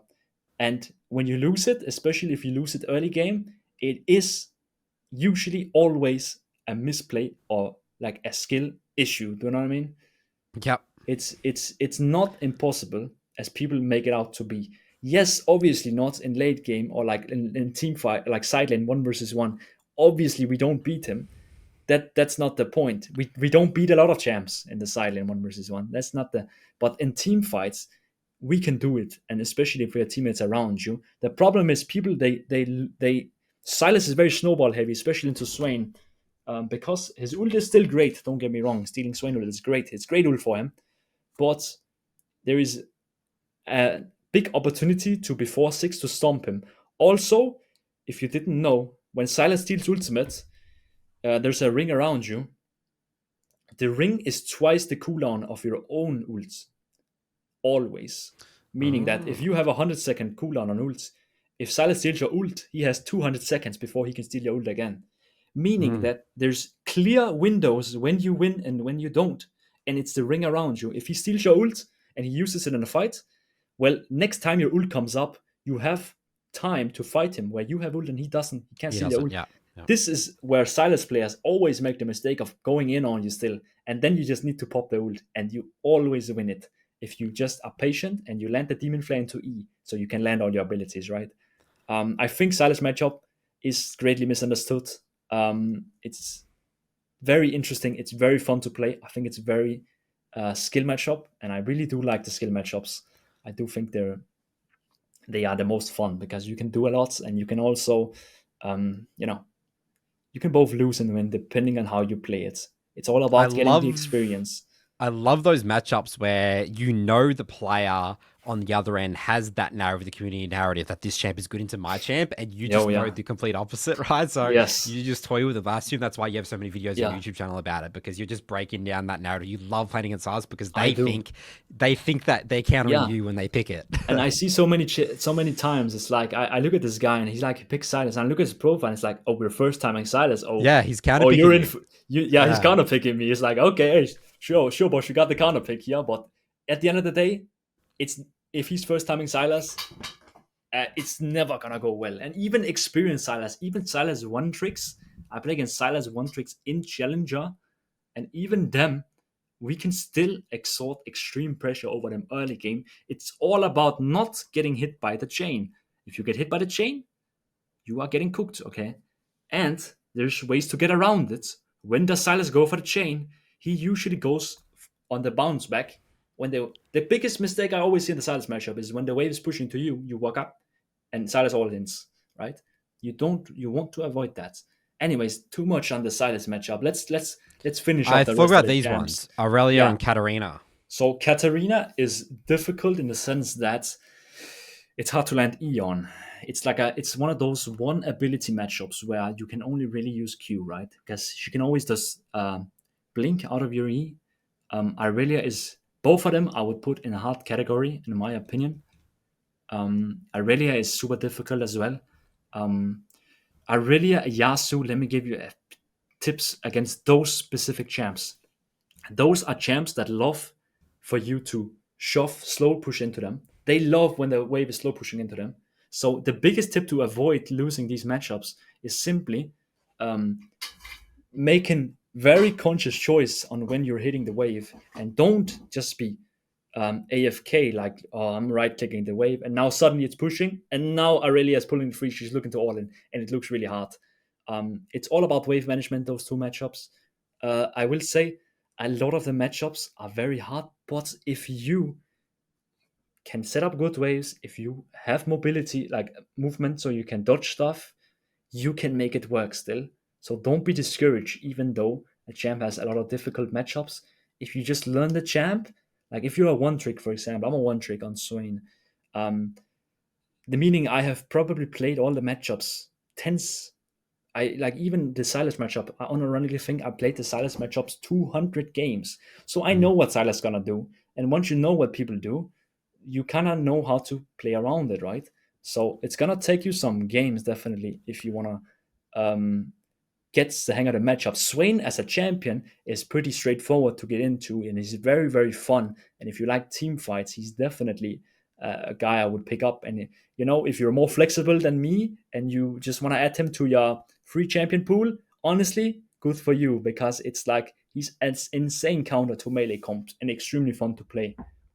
But yeah, those are probably in hard and skill matchup. The Yasu, Katarina is very difficult as well. Malzahar, he goes into easy. He is probably the easiest matchup, close to Galio as well. Simply because the Voidlings, you just need to know how to play around Malzahar. You need to one-shot the Voidlings every time they come out. Your Q does that very well. Every time he spawns Voidlings, you just Q him. Once you get level 6, you can only really die if you walk up and get ulted and jungle comes. Apart from that, like later on, you just cook him. Like even if he ult you, if you press ult and run at him, when the ult goes out, you just kill him. Like he is very slow. He doesn't have any tools really to deal with a Swain running at him. It's super easy in lane as well because he's weak early. As a general thing, a lot of the easy matchups, they are usually like weak early, or they are short range, or they just can't do much early, so you can poke them out to get a lead, start winning, going to fights faster, all that stuff. While some of the harder ones are longer range and they can poke you out, take control of the lane a bit easier than you. So it's all about lane control. I think a lot of the matchups and range specifically. Stuff like Asia. What about Azir, Aurelion, Yeah. so like the hard scalers, Rise? So- What's another hard scaler? Vlad. Category. Kale. Yeah. So they all kind of go to skill matchup, I would say. They are actually in the correct category. These champions are stronger than you late game, 100%. But you have many, many minutes of time to find opportunities. And some games you might not find opportunities, and Vlad and Kale will 1v9 or whatever. But in many games, you have big room to play and outplay the champs. Especially like Vlad, super weak early. You have longer range than him. Kale, longer range. Rise, you also have longer range if you play it well, tethering. Asol has a kind of fun interaction. Every time he goes for the Q, he stasis. That's actually a time to pick up 3 W stacks. That's one of my favorite things to do in that matchup. Asia is he's still in skill, but he is definitely on the harder side because he has very good gank setup and you're very immobile. That's one of the problems with Asia. But again, he is kind of weak early. If you go to a level 6 fight, Swain versus Asia in the jungle, Swain is gonna end up on top. So you wanna play a lot of the times you need to get this mindset of winning lane, or like when you're playing a hard matchup, it's not just about you can't always just solo kill people. It's about getting to a fight and doing an impact there. That is where you can shine a lot of times in the jungle fights. That is where Swain really excels. So you can turn even hard matchups into good matchups if it's chaotic. For the rest of the champs, I think Akshan is, I think I'd have to put him in hard just because he takes a lot of games to get to fully understand when you don't. It's just important you don't die early to him. He has very, very very strong early game. So like the level 2, 3, make sure you don't like lose 80% of HP by walking up and he swings onto you. What about the 80 carries? Tristana, Corki. Yeah, I would say Corki goes to skill. Tristana goes to hard as well. She is pretty hard, especially when she's meta. Right now, she is not picked as much. Yeah, there was that whole Corki, Tristana, or Murder, that sort of meta was like, last season, whatever it was. Yes. So champs like Anivia as well, definitely either hard or skill. I would just put her on hard. I think it's pretty hard to play. She her wall and slow counters you pretty hard. Like once she gets level 6, it can be hard to fight her. That's another matchup of just trying to look to impact fights everywhere. Aurora, I would put her in. Lower range. Yeah, she is like, I would put her in skill low key. She can be. I understand she can be for some people really hard to deal with, but again, this matchup is impossible if you can't dodge anything, and very playable if you can. So it's like it comes at the end of the day down to you if you're able to dodge the Aurora Qs or bait them out.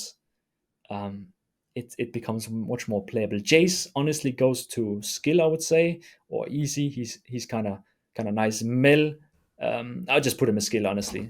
The Jace, he can be hard. Like sometimes can put Jace in skill as well. Mel goes to hard.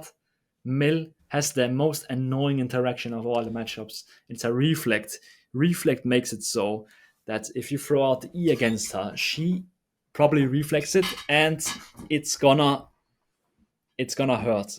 So you can't really play the matchup like that. You have to kind of push just waves and try and look for fights in the sides. Vel'Koz.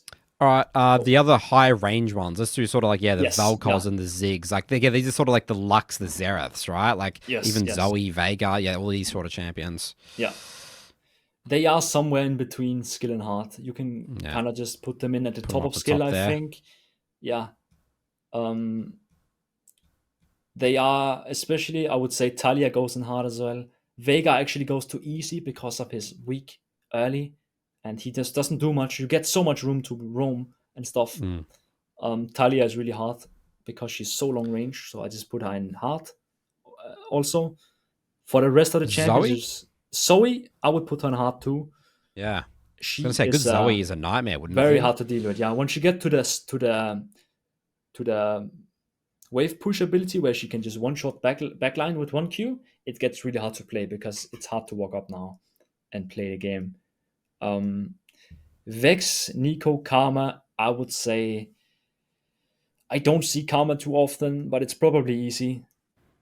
And she just doesn't do much. It's the same with Cillian if we had him on the board as well. Cillian as well just doesn't do much. Vex goes probably into either low skill or hard, like the hard easy. Like it probably just in skill somewhere. Nico hasn't been meta much for some time, but she probably goes to skill as well. She can poke a lot with Q. This is generally the matchups for Swain. Yeah, some champs could maybe move one up, one down, like depending as well on like some people might struggle extremely hard into Rise because they're not tethering correctly. So depending on your skills as well, some matchups might feel harder than they're shown here. I imagine like the Kale could be one of those as well. Yes, You're getting like space and outscaled, like obliterated. yes, like as well. If you're not good at aggression, Kale will just it'll feel like you can't do anything, and then she becomes really strong. That's how it's gonna feel if you're not pressuring her early. So in general, these are the matchups. I think as a general rule of thumb, it's hard champs are the ones in top that's hard to land E on, or they're longer range, or they have more sustained damage than you. That's usually what's in the hard and very hard. It's hard to get close to. They have abilities to dodge your E, making you a one ability champion, because as we talked about earlier, W doesn't really land on its own, right? So if we can't land E, we can't land W. Everything else falls apart. Yes. Yeah, you're just So useless. that is why Swain can be very tough and why people don't like blind picking him. As a one trick, I just have to face all the matchups head on, which has earned me a lot of experience in these hard matchups as well. So I can win the very hard matchups. I can win the hard ones, but it's not easy. And some of them is also significantly easier if you have jungle support coming nearby once. Like let's say you play against Oriana, it's really, really hard to deal with 1 versus 1. But if you have a ganking jungler, it becomes much more playable to deal with. So again, take everything with a grain of salt. Everything can kind of move a little depending on your own skills, and also like if you have ganking jungler or roaming supports, that might relieve some of the pressure they can exert. But this is the general matchups. The easy ones are usually the ones takes a long time to come online, or they're short range, easy to poke out. But yeah, I would definitely say this is pretty much the mid lane matchups for Swain Mid. Beautiful. All right, Husum, let's now move on to our last section of our series, reviewing the Emerald player, who we're going to be comparing all the knowledge, everything you talked about. Let's apply it now to see what the average Emerald Swain looks like. Yes, very excited to see. Okay, so this is our Emerald friend. He's currently Platinum 1, but he was peak at Emerald 1 this season. He's dropped a bit. We've got pretty much a Swain main. I wouldn't maybe say OTP. He also plays a bit of Mordekaiser, but plays a lot of Swain. It looks like he plays at mid and bot, Husum, but struggling a lot recently in Swain. Yes. He's lost a lot of games. He's dropped out of Emerald. He literally just demoted out of Emerald, by the way. He's Plat 170. So this guy is like, he's been spamming games. It looks like he's really wanted to take a break now, I think, because he plays like a lot every day, right? So he's like, I got out of Emerald. We got to help this guy here, Husum. Yeah. He's also from EU West. Yes. So, what are some first things that are popping out from you in terms of his build here? Obviously, we're going to be focusing on the mid game, Swain. Obviously, I spot the Aery instantly. He looks to be an Aery enjoyer, which is good to see. I think it's good. I think he also looks to buy a lot of Rylai, and literally, I think he's going the classic build. We talked about this, didn't we? This it's all is the forbidden Swain item build. going. He's going the forbidden The items. Rylai is Spirit Visage every the game. That's the Rylies. forbidden Yeah. items. So yeah, definitely he probably has some biases towards those items. He probably likes them a lot. Yeah, they might be good in some games, but like I do think if we just pick a random game, you can probably optimize. Like if you pick one of the ones where you had Spirit Visage in mid lane. Just go one. Oh, this one has a lot of items. Oh, yeah, this one, yeah. So this one he's playing bot lane Swain, and he is. Yeah, and Blackfire Rylai is actually pretty good here because apart from Lucian and maybe Camille, they can't really get out there. Nocturne flies in and then he's not out. Terry goes in, we kite him easy. Same way he's very easy to pick off. For the rest of the builds, it's actually not that bad. I personally would like to have went either Bloodletter's Curse or Leandris the Rift Maker, I think. When did he buy that? Actually, he bought it after the Sonyas. Yeah. I do think overall his build is actually okay here because the Spirit Visage maybe makes sense because he has a Nami support, right? There's some kind of, I'm not sure if this guy made a conscious decision of that because he seems to be buying it every game, Spirit Visage, like at least many games. But this specific game, it could work okay. I do think when he has an AP jungle on Fiddlesticks. I don't know what the enemy's built. I don't know if we can see that at all, maybe on the overview part. But you can see in games like this, we are starting to see a Force of Nature on Nocturne. We are starting to see a more on Lucian, and you can kind of predict this happens, right? This will happen if you have AP jungle, AP bot lane, AP support. That is just like once you get like, and this is an Emerald Platinum area, right? Emerald 1 here is the game. Yeah. And especially once you get into high-elo, people are better at itemizing defensive stats and punish you for being heavy AD, heavy AP, or heavy auto attack, or whatever, right? They are better at adapting with items. So this game as well, let's look at it. This game, I would personally never go to Spirit Visage like this, because he literally has no setup. It doesn't do anything for his teammates. There's no heals, and it's only picked into Seraph. So I wouldn't even go Spirit Visage thirds. You don't need an Emma item if there are only one Emma.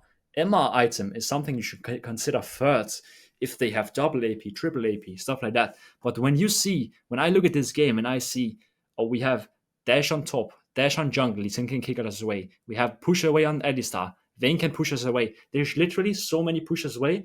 This also means that Rylai just loses value. So I would personally never go Rylai or Spirit Visage in this game. I would 100% just build Blackfire, which is good. And then you look and then we see, straight I see instantly Sejuani, Alistar, to double tank, Bruiser jungle. I'm thinking Liandry already. Leandri is such a good Leandri's game, just burning them. Yeah. Perfect Liandry. And imagine after Liandry, what could we build? We could just go a Sonya if we want. Sonya is actually pretty okay into Vayne because it just kind of stalls, right? We can't really buy other armor options against Vayne because she just does a lot of true damage, right? So soon going golden is like a good play that. We could also just go other Haunted Guys items if we want to, like a Rift Maker Third would not even that be bad. But this is like an example of if you buy Rylai Spirit Visage every game, you will run into these games where you don't get as much value as you would with other items, and you can see he wins the game. So the thing is, and this is a thing in League in general, it can be hard to improve in League because you can win games while doing stuff wrong, right? And so it might not be obvious what's like the issue or what could go wrong. Do you know what I mean? So he might win this one, but then he loses the next version of this game, whatever. Exactly, because yes, exactly. Yeah. The only other thing I'll say here is I've seen no second wind. He goes conditioning every single time. You said you really like the second wind. Yes, I do think it's good in poke matchups. I will say in some of these he's playing bot lane. I think you can just go conditioning every game if you really want to. Okay. But it is a little optimization if you wish to call it. But going conditioning is never really, really wrong, if that makes sense. But definitely going like Rylai in some of these games or going Spirit Visage if you have no enchanters on your team, that is usually wrong as well. So I think he should try and get out of his comfort zone a bit. Try and put the Rylai on the shelf sometimes. And you know what? Like I've talked with so many Swain players, and many of them are skeptical on the not playing Rylai because they're so used to it. Every Swain player who like just got into Swain. Stats. Yes, exactly. And like everyone is so comfortable with that item, but they all tell me like a lot of like okay, not everyone because some can't get over not playing with Rylai, but a lot of Swain players they come to me and they say, wait, I don't even actually need the Rylai. I have so much more damage now, or like I'm more tanky now, or all these things because there is a lot of good alternatives out there. And buying Rylai when enemy has tons of dashes or they have pushbacks, that is just you're probably better off buying something else like a Haunted Guys item. Definitely that's the main thing I would say about this guy's itemization is he needs to reconsider his Rylai and Spirit Visage purchases. But this is also the reason why these two items are the most misunderstood, or where this is where people kind of go wrong usually. This is the classic. Yeah. All right, let's jump into the gameplay now, Husum. Yes. Okay, so Husum, the first thing that you said that you like to look at is the matchup that you'll verse in 1v1 first, and then you'll think about the CC abilities, I guess, and the team comp holistically for how you would build. So what would you be thinking about for Jamote here? Yes, so what is it called? Jamote is playing into Yone. And Yone, the first thing I think about is Yone is notorious weak level 1. So already now I'm having a plan, and I know I have to think about it. I already know before the game starts, I'm gonna be up in this guy's face level 1 looking with Qs. That's what I'm gonna be doing. That's a game plan level 1. Yone is super weak before he gets to level 3. Before that, he is usually just like a target dummy. You're just gonna hit. The more you hit him, the lower you get him, the easier time you're gonna have because he's gonna have a harder time to play on you. So let's just see how Jamote plays this level 1, and if he even starts Q, because a lot of people are very locked on starting E every game on Swain. So he goes to tower. He's watching a bit of YouTube. He actually starts the Q, which is good. Yeah, this is what you said. Don't level up your ability in case your jungle is evading or whatever, right? Yeah. Yes, yeah. So he could have waited a bit, but at least he is having the Q in lane. Are you happy with these runes, by the way? So yeah, Aery and then Scorch, because we're bullying, right? We're really good, trying to take over lane. Good. Yeah. Yep. So the lane starts. So already now, he needs to be standing way further up, okay? And doing his first Q, smacking him with a Q. Okay. Because Yone can't keep walking back, right? See, look, okay, one more thing. Pause here. Oops. You need to not use your abilities on the wave when enemy is weak level 1 like this. He just wastes precious cooldown. He could just get these with auto attacks. Yeah. It's just What a are we doing? waste, We're just right? auto shoving the wave. What are we doing here? We're just letting Yone Like- get free waves, right? The thing is, he needs to stand way further up. He needs to queue Yon. He needs to farm with autos. He's messed those things up so far. So already now, I know Yon is gonna get a free B lane here because we're not doing anything. Okay, you can see because he has Q cooldown, he has to walk really far back. So he walks up here. Already now again, if I'm in this guy's ears, I would be screaming, "You need to walk up and press, please." Yon can't do anything, right? Look how weak he is. He can literally only Q. That's the only thing. So this guy already off the bat, really passive. So scared, really far away. He's just Really scared.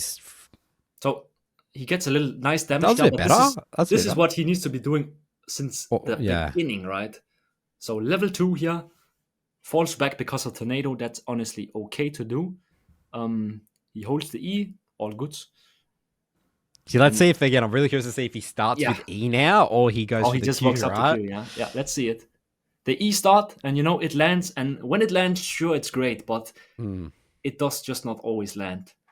So he's just back to farming. And I think personally, the problem is that you should really be getting the push first into Yon because you are so much stronger level 1. Like that Yon push like this, and we're kind of already back in this. Like we kind of missed our window to put out early wards, or like ward over raptors, or all this stuff. He actually does a very nice E here. I'll give him that. In the Yon matchup, I do really like the 2 points in Q as well. But if you land E, you can put a point in W. That is my exception. So that is okay. Now, okay, one pause. Let me give you a little big tip here for Yon Yasuo matchup. These champs don't do anything when they don't have Q stacks. So when you see a wave like this and Yon has no Q stacks, you need to walk up and look to poke him, because this champ can't dash on you. He can't do anything. Position next to the cannon minion area and look to insta Q him the moment he gets in range, right? So there, right? Or downwards, either to one of the sides. I would position just downwards, ready to Q him whenever he walks up to Q. If you let Yon Yasuo walk up and get Q stacks, well, obviously you're gonna have a hard time when they have the tornado, right? Tornado is the time we can't play. Look, he goes up, throws E. He was actually in Q range, so he should have just Q'd instead of just going for the E's, okay? This is what I see a lot of times. Just go for the Q here. He did E off of last hit though, so that is an okay principle, right? Yep. But again, you're saying he should just be, he's in range of Q, just Q anyway, dude. Yeah. So he does seem to kind of know the principle of poking on last hit. One more pause here, Nathan. You see how he uses Q to farm again. This is another time. Now he can't Q him when he walks up. I don't like to see that, because it shows that he's not aware of playing around cooldowns. And this is a very, very important skill. And it's in every single matchup. Syndra matchup, Orianna matchup. When Syndra uses her stun, well, now she's weak for 15 seconds. So if Syndra walks up in 15 seconds, we fight her. Now he can't fight Yon because he has no Q. So he doesn't get the poke he could have gotten, right? Maybe it might not be a cooldown problem. Maybe his mindset is, maybe he doesn't realize how strong Swain is with this setup of Arcane Comet and Scorch. Maybe people just always think that Swain scales or whatever, but like you really like to put the heat on in these type of matchups or something, it sounds like. 100%. Like, do not let these guys play the game. Yes, turn up the heat in these melee matchups and really show them aggression, okay? So that E was really good because it was actually timed on the CS. So that is very nice to see. So here, okay, he needs to just get the wave in and then look to hover his jungle. So kind of let's see what he does. So when you have jungle coming in here, it's okay to be a little scared of the tornado, but like after he misses tornado, just walk up, kill the wave now, and go and help Xin Shao. That's kind of what you should always use to do. Set up vision or like help Xin Shao. Sticking around the mid here does nothing for you. You need to set up with your trinkets now instead of just watching YouTube standing still in mid lane, right? We need to be efficient. We want to be doing stuff all the time. There needs to be intention behind every time we push a wave, we need to do something. See, this doesn't accomplish anything, right? Are the Swain E's of the players that you say, Husum, I run out of mana. Please help me. I run out of mana. These are the E's, right? Like, this is just really bad E's. Yep. We're just throwing them out, missing them. Yeah, we need to be pressing Q way more than E, because it's just so easy to land that like you can't dodge Swain E Q. Like it's really not possible. So here again, right? He goes for the Q, good to see, and that's just what I want to see. I want him to just be putting the Qs on him as much as he can. Actually, very impressed by that play. That was really good patience on the Swain. So and that's the thing as well. He does do some stuff right, and that is also important to acknowledge, because he is doing a lot of stuff right, but there is definitely stuff we can optimize to get him to be a much more scarier player that is way harder to play against. I'm sure Jon will have a much harder time if Jamoti here, he walks up and queues way more. It's going to be much more oppressive to play against. So what is he doing here? He's kind of like holding. He kind of held a freeze, but then he pushed it. And now it's pushing anyway, right? So usually what you want to do is... Yeah, I don't like this wave kind of thing he did. So you should have shoved the neck. He had no mana though, right? I think he should. Is this in a bad position? Is it just a shit position? It just sucks, right? Like, yeah, like I feel like he. You said maybe recall now. Yeah, I would honestly just let the minions crash and kill them on the tower. Okay. Like I'm pretty sure you get most of them. And then you can just base TP back. But yeah, it's okay. He was in a bad spot, so I kind of get it. Yeah, it's a pretty shitty spot. It's okay.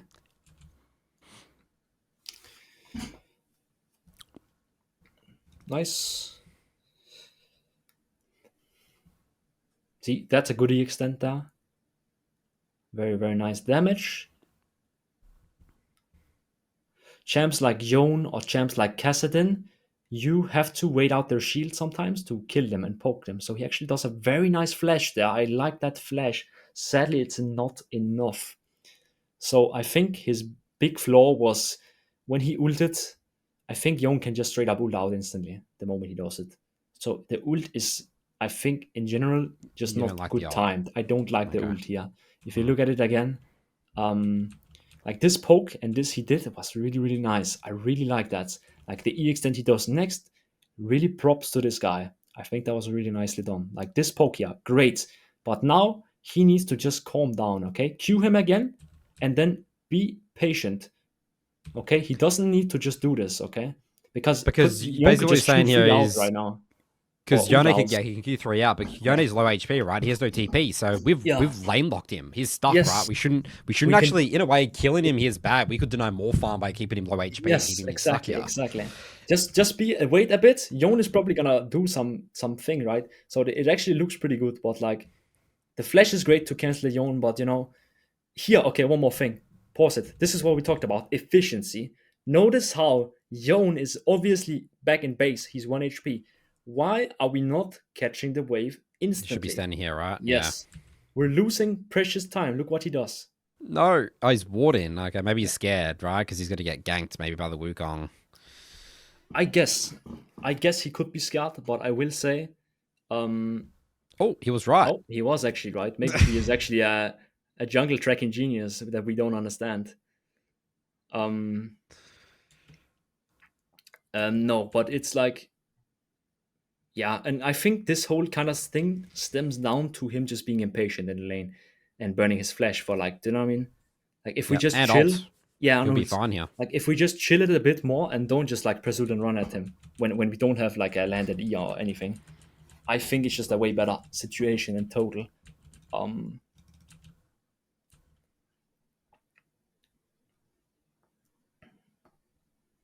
Let's see, comes back, farms. And already now I would be thinking, since Xiao's invading, push wave quick, okay? Look what he does, yeah? Where are we walking? If Xin Xiao gets ganked up on by mid and jungle, okay, jungle's top, he's C top. But he puts a W, okay, respectable. But the thing is, those Ws, they are burning a lot of time off. Like, they make more sense if you do it after you push the wave or something like that, do you know what I mean? Simply waiting a bit to delaying your push to get the W's out can be good, but it can also be a bad habit. Okay. So just like some general Swain versus Yone stuff, when you get to this point in the game, the matchup is definitely harder than it was earlier. And it's simply because Yone is now has boots, he's much stronger, he does more damage, he has all his spells. You will have a hard time if you cannot gain some kind of advantage early. And this is why I always talk about the aggressive playstyle and why we need to be poking. We need to be doing this, because if we just stand back and do nothing, eventually every matchup is just going to look like this, where we just get jumped on by 10 dashes, or enemy Aery and Sol is scaling now, and he does so much, right? So you don't even care about him dying here. The mistakes and the learning came from that early lane phase. He wouldn't be in this position. Yes, he wouldn't be dying there. So you really got to review the early I game, think that is definitely some of the things that went wrong. I think him dying there in his situation, it was kind of hard to avoid, I think, just because he just went to water, he just got instant ulted. But there's just a lot of optimizations to do early in the game. I can see this guy also really likes pink wards. I think pink wards, I'm not the biggest fan on Swain on pink wards. I think you need to get to your items, okay? He's bought 2 so far, okay? That's 150 gold, plus it's 60 gold to enemy. It's just a lot of gold that we need to be putting into a Blackfire, into Darkseal, into Leandri second, or whatever we need to be building, right? I don't know what your opinion is on pink wards, Nathan. You also play jungle, so I don't know how good they are. Yeah, I don't really say buy controls until your first item, or once you, I say switch out to sweeper and controls your first item. I really don't like especially junglers, like you want to carry and get your items. Like your first item is really important. Like Triforce for like Wukong, Kindred. Like do not buy control wards. Like but maybe a champion like Xin Zhao or something more aggressive. You can get a control ward early, but never buy 2 in your inventory. Just please 1. But yeah, you need to think. People don't think of it as a trade off. It's like 75 gold's a lot. It's a lot of gold. 100%. It has to be intentional. It has to be intentional. And it's also 30 gold to enemy, so it's like 100 gold. Honestly, theoretically, difference that you put down. And I just think items are broken on Swain. You need items. So if you spend a lot of money on pink walls, they might do something sometimes. But again, pink walls don't carry in Emerald. Items do. You need power. And maybe once you get into really, like, I would say in high-elo games, when you're playing for Baron or you're playing for Soul, sure, we can buy a control ward and like be smart about it instead of vision. But like here, early game, just use the trinket. You can see he has the trinket. It's not, we don't have to be like putting out the pink wards, especially not 2 already. It's that exact same bell curve meme. You got the Iron player, like, never buy control boards. Emerald player, vision controls are so important. Funny, and then Husum, never buy control boards. It's so funny because that bell curve thing, it just applies to everything. I swear it does. It does. It does. It's hilarious. Yeah, it's hilarious. Well, all right, what do you think about fighting that Altia, Husum, river fights? It's not great, but it is playable. But yeah, you definitely don't have as much strength. You can play it. But we have an army coming in here, so we could maybe still win. I don't think you should be completely discouraged to not fight without ults, but you are definitely much stronger with ults. But yeah, as you know, sometimes fights happen without ults and you just have to join them. And that's just how it is. You can see it actually turned out pretty well here, because Swain does have still a lot of agency, even without ult, right? Landing a good hook, landing a lot of Qs, still gonna do up a lot of damage. So already now, okay, I would be thinking, Yone's dead. How do we punish Yone? Well, we punish Yone by pushing wave. So Jamoti here, he's actually doing a very good job at that, right? He's just shoving in the wave, and I would just look for a base now, okay? Very quickly, go back, recall. Yes, I think he has enough money for Blackfire, I'm pretty sure, or at least some boots or something. So this is a prime example of a good play the steel caps game we talked about. Then he goes them, perfect. That's good to see. They are just really good into Yone Yasu, and especially if they have more champs as well. You don't want to just buy boots for 1 champ. Like if they have only Yone and the rest of the team is mostly AP and not all attackers as well, then I wouldn't go play it. I would just go like Sorks or something. But yeah, He comes back, pops ult a bit early, but I guess it works because Yon just ease away. Okay, very nice. Very, very good. Yeah, I mean, it's sort of just on them again. Yeah. It's not kiting out and playing out to Swain. Oh, this is where you said, where Swain in lower ranks and, with the items and, Rylas and stuff, people are going to run into you. And, maybe that's why it sort of works. But yeah, for example, like here, Yon could just ult away, like before he ease. They go to play the fight, but usually Swain just does very well. I mean, I'm ending this Wukong's review here. Like, what is this? What are you doing, Wukong, dude? They are doing a little trolling, the enemy team. Oh, no. And that's also the reality, is that enemies, it's easy to see and look at your teammates and be like, there's so many teammates are making mistakes, but at the same time, enemy team makes just as many mistakes, right? This is the thing about League. If you want to win, enemies make plenty of mistakes, and if you play consistently, you will be in position to punish those mistakes many of the times, especially here in Emerald. There's many opportunities that arises. So he pushes wave, and then he goes to help out Drake. I'm very curious to see what he does next, because he has a big chance to ruin his tempo if he wants to. If he wants to ruin his tempo, he can go bot and ruin it, but he actually goes back mid, which I'm very happy to see. So those Ws are actually pretty good. I like those Ws. When enemy dives on you, you place it on yourself.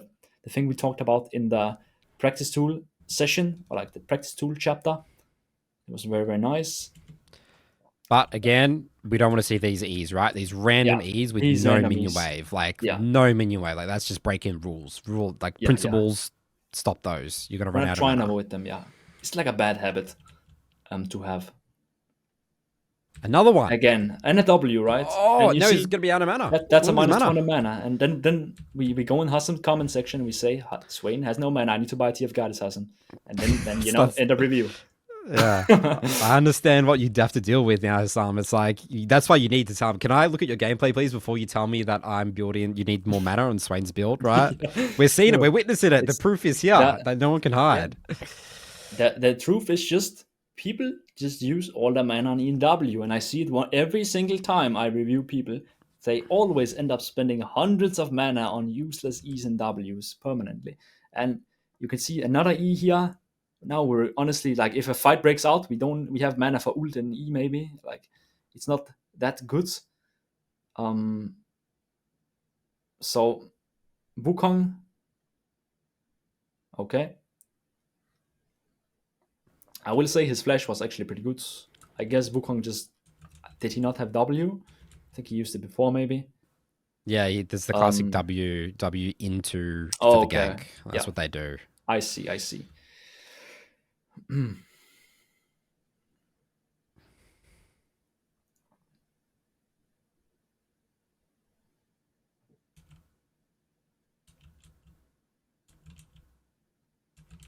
Okay, so honestly, very good trading there on the damage. He actually hit a W as well on Yon. I think he stopped his recall, maybe. Very proud of that, low-key. I love seeing a good recall stop here. Did you see that? Wait, what did he hit? What? His Aery procced on something. Did he? It must have been bot. Oh, yeah. Okay, so honestly, very good awareness here from Jamoti on the bot lane. Did he use it off CC? Okay. Not bad. Clean. That's actually pretty good. Yeah. So he seems to be aware of the W, the strength of W, because W is honestly, when I watch Swain players, I can instantly tell if they play Swain or not, depending on their Ws. If they're never hitting anything on the sides with Ws, I know they haven't played many games. So he does bot lane roam here, and his ult is actually 5 seconds off, which is a bit unfortunate. But it seems like enemy is very low damage. Very good W there. Did you see that? That's the zoning W to try and zone off Yunara's walking path. I think the fight is just kind of cooked a bit. Yeah, it's a bit awkward, but it maybe works out. Okay, Sen Shao is doing great.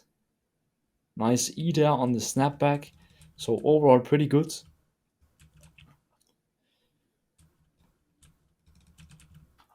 So one thing here as well.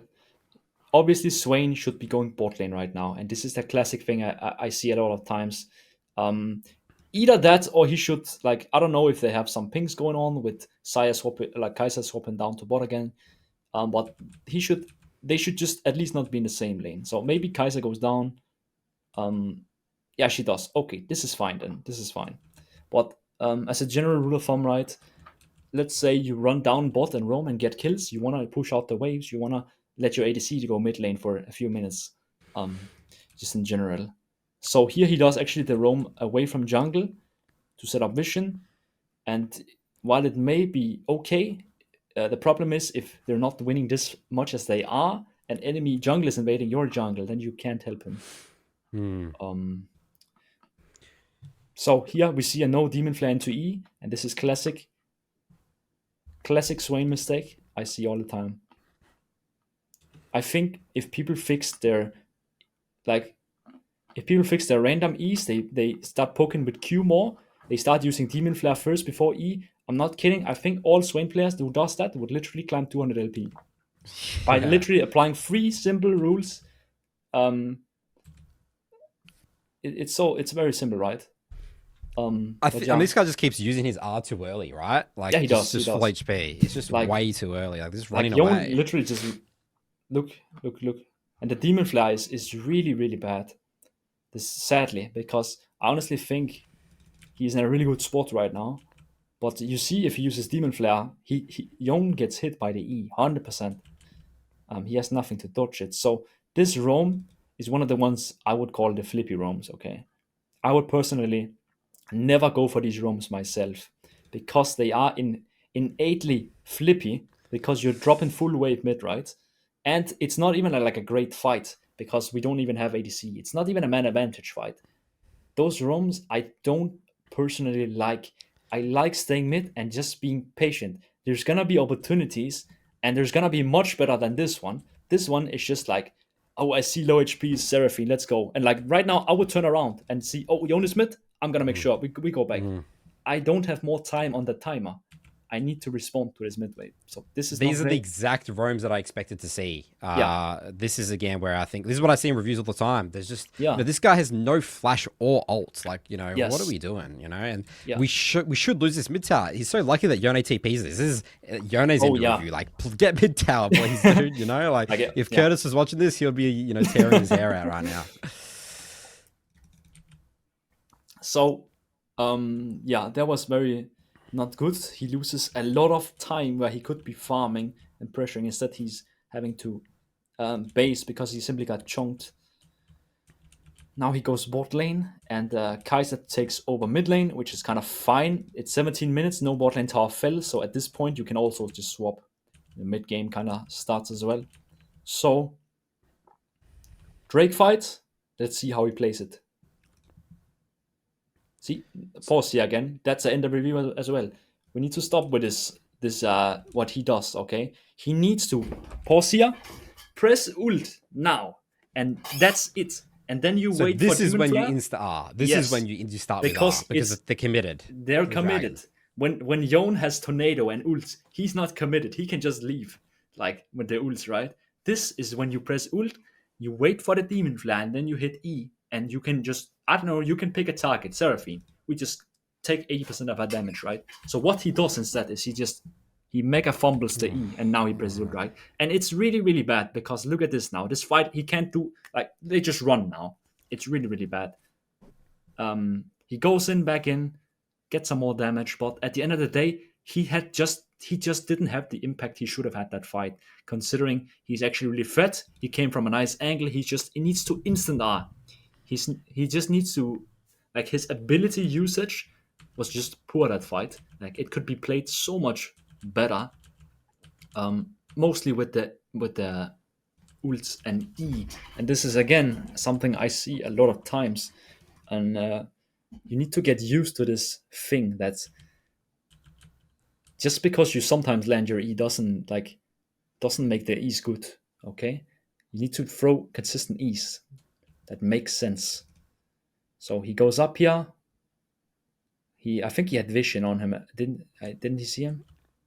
Yeah, So he throws misses again E these and he walks up random again. E's, See, and that's the yeah, it's crazy. So he What's he sees him, doing? right? Yeah. He doesn't even have E right now. So he's like, now he has. So he's like obviously way too close to the zone. And he No flashes. ults. Oh, it's cooked. Yeah. Yeah, it's really like the fall from grace right now is like because he was in a good spot, right? Yon was down, he was ahead, he had good CS, he had good kills. We were in a position to take over, but we do bad roams, we do bad ability clicks, and now the game is hard. And you know what we talked about? Swain isn't a scaler, so if you make these mistakes and fall behind, well, you're gonna not be better than Yon later on. So he goes in here, and These again the R's I just run away from yeah. you, right? Like, yeah. So It's isn't it just how backwards it is? He holds his R on the dragon fight, but he instantly starts with R here. I mean, he's just Yeah. lucky that they're running into him, to be honest. I don't Yeah. know why they're not hiding out the R. Like Wukong, I'm ending this Wukong's review 100,000 times at this point as well. But like, yeah. this is it's just a mess. It's just a mess. Yep. And you will find a lot of these like random fights where it's just messy and the abilities are like they're not like it's not good quality abilities. And let's see what he does now when he spawns. So he has his Rylai now. He should go bot, right? Yeah, he should go bot, yeah.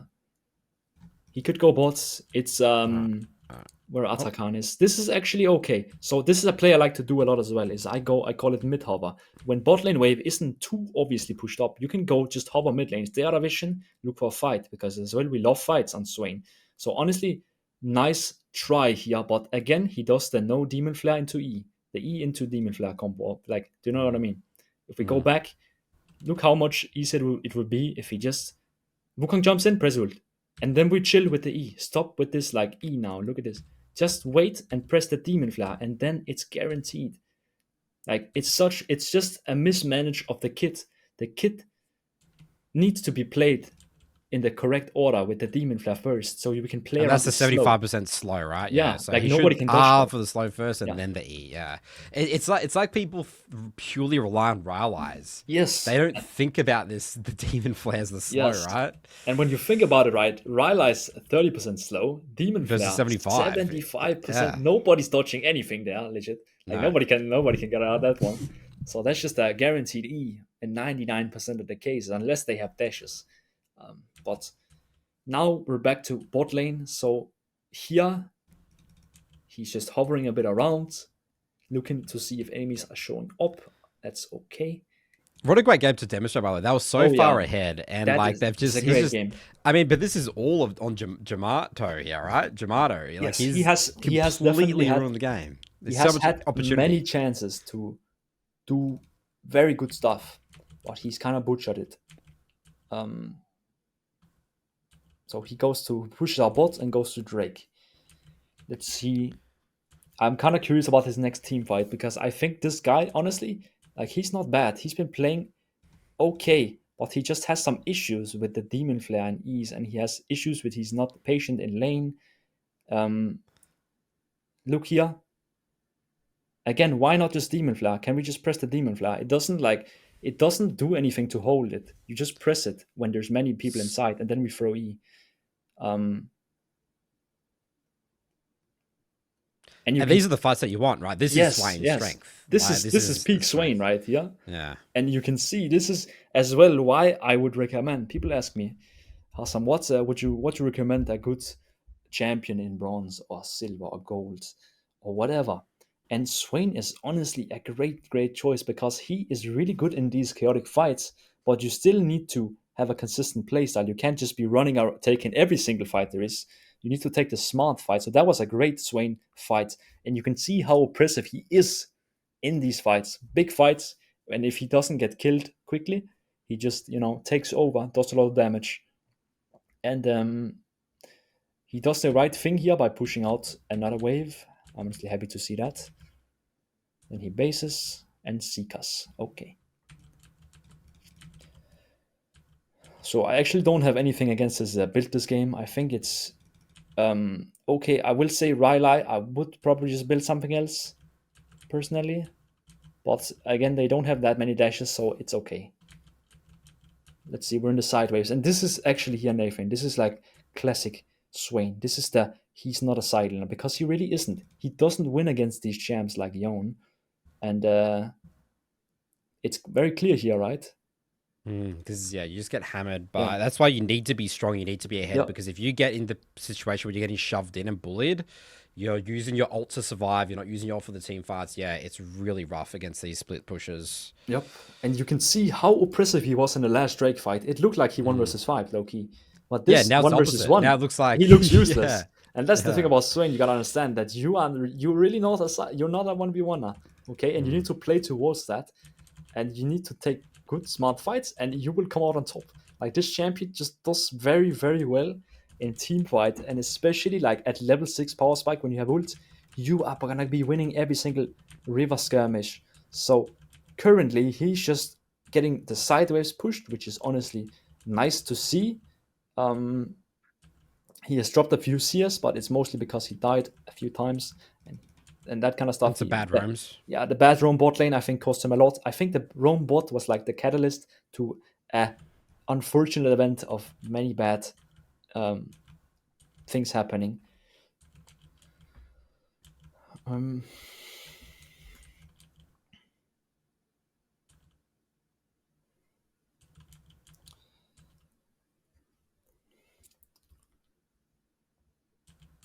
So here, for example, he needs to clear wave while he's running bot lane. First of all, he's just running the past the wave. Yeah, like here, why not just queue the backline or something? You know what I mean? Okay, Q. He's, yeah.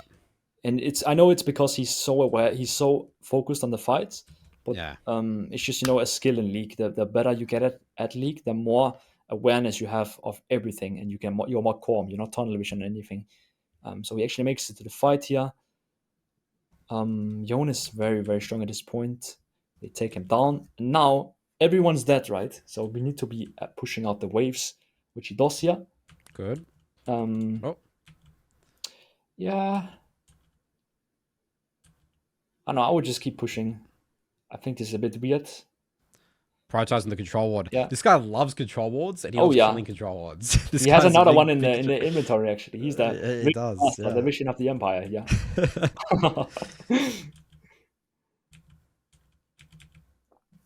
Did he sell the control obviously his classic Spirit Visage. Yeah, I think he did sell the control. He did the illegal. No, he placed it down. There's no way this guy's selling the control. Okay. This guy doesn't sell control wards. Nah, my bad, legit. This guy has probably better control ward mastery than me, though. Like, he would be teaching you. He would be teaching you here, Sam. Yep. So, hovering around mid, great strategy. Xin Xiao solo pushing top, not so great, I think. I think it's better if Xin Xiao is just nearby mid lane somewhere, and then we can always have Swain taking care of the top waves. So right now he's just kind of looking for fights, but it's not really working out. So he needs to drop into top now because there's a wave coming in. So drop into top and look for TP. That's kind of what I would do. If a fight breaks out, you can instant turn here, but yeah, like it's not okay. Yes, Sonya, right? Yeah. Okay, not bad. The Slaying classic baits the entire team into him, Zonias, and they win the fight. Yeah, there's no other champ in the game that can do that, right? True, That's the Swain special. Yeah, and this is also why Zonias is such a nice item, because it does allow for, because you're so immobile, it's very easy to misstep and get caught. But with Zonias, it just turns out into a bait, like a lot of times. So clears a bit of jungle. He's saving money for his Spirit Visage. Okay, good movement. So here, Demon Flare, and he throws E, but he's not walking with it correctly, okay? Yeah. I don't think it's close, am I right? Again, this is just a demonstration again. Yeah. This is not your champ identity. Yes. 100%. The clear example of that. Yes, you need to take care of the sides, but you don't need to fight. You need to just kill the wave.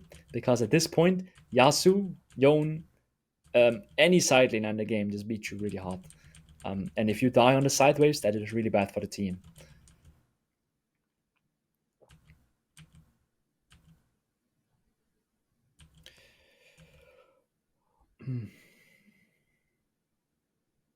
So very early Sonyas here. You usually want to try and time Sonyas around something, or when the enemies have attention on you. The problem is if you Sonyas immediately while you're still full HP, they just instantly move on and they didn't really use anything on you. So try and hold Sonyas if possible till last, like way earlier, right? Because look at this. He hooks Yone in, he presses all his buttons, he just presses Sonya. And now look, the enemy Wukong just dives on everyone.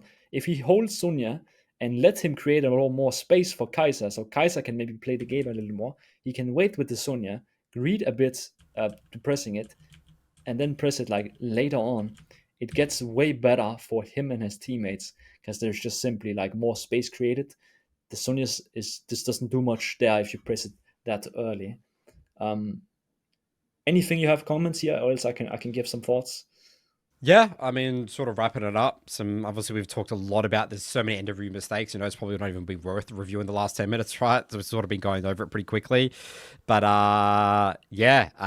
clearly a game. I guess my only thoughts. Clearly the game, but we have a lot to work on, and I think it makes sense why this guy's dropped from Emerald 1 to Platinum 1. Like we're not even playing to the Swain's champ identity in a lot of these situations. No. Yeah, I see clear flaws here, Nathan, and you can agree with me if you think so. First of all, big flaw. He doesn't 100% understand his identity that we talked about. He's in the side waves. He's fighting Yone. He died twice to Yone. We can't be doing that. You need to just get the wave and don't die. You're not this 1v1 hero. You're a team fight demon, okay? Second big issue, he keeps not utilizing the demon flare slow to land E's. He simply has too many bad E's that don't hit because he's not helping himself hit them. He could just press demon flare. And many times he's just messing up that one thing, right? Another thing, I think he's too passive early on the Yone matchup. Not every matchup is gonna be as easy early as Yone.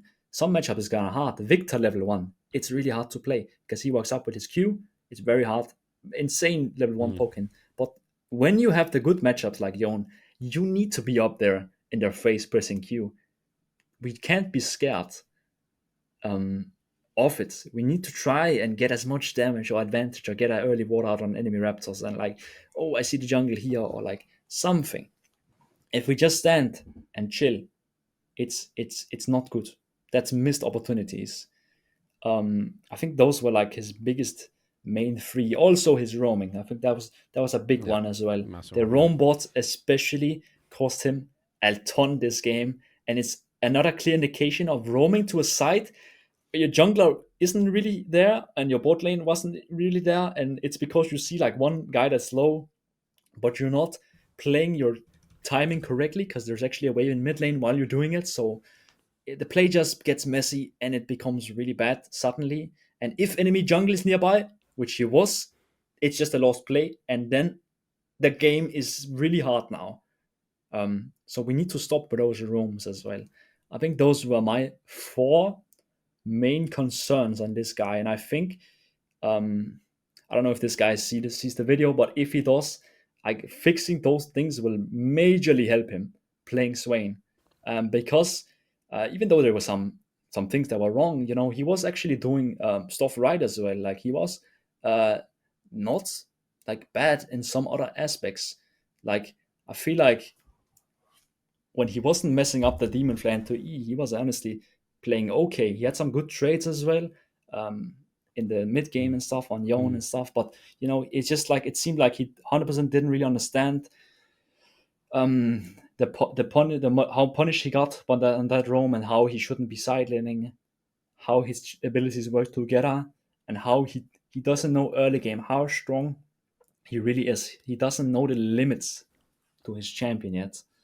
And you gotta know Swain's limits, because he is like he's not Kiana combos. He doesn't have these crazy combos. You need to be smart about stuff. You need to know, when do I win, when do I lose, when can I be walking up, when can I be walking back, that kind of stuff. That's kind of where a lot of the skill expression lies in Swain.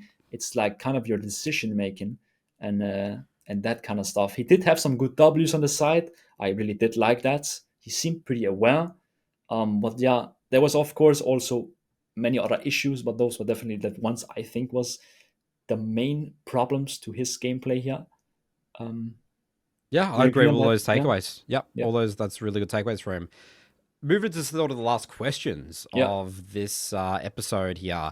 We've just talked about like a lot of the mistakes, I guess, of a player. I mean, this guy's 100 Swain games currently this season, I think. Swain main sort of Emerald rank. What would you recommend to someone? What are the big 20%ers people should focus on first with Swain to learn? If they're inspired by this video, they want to pick up Swain.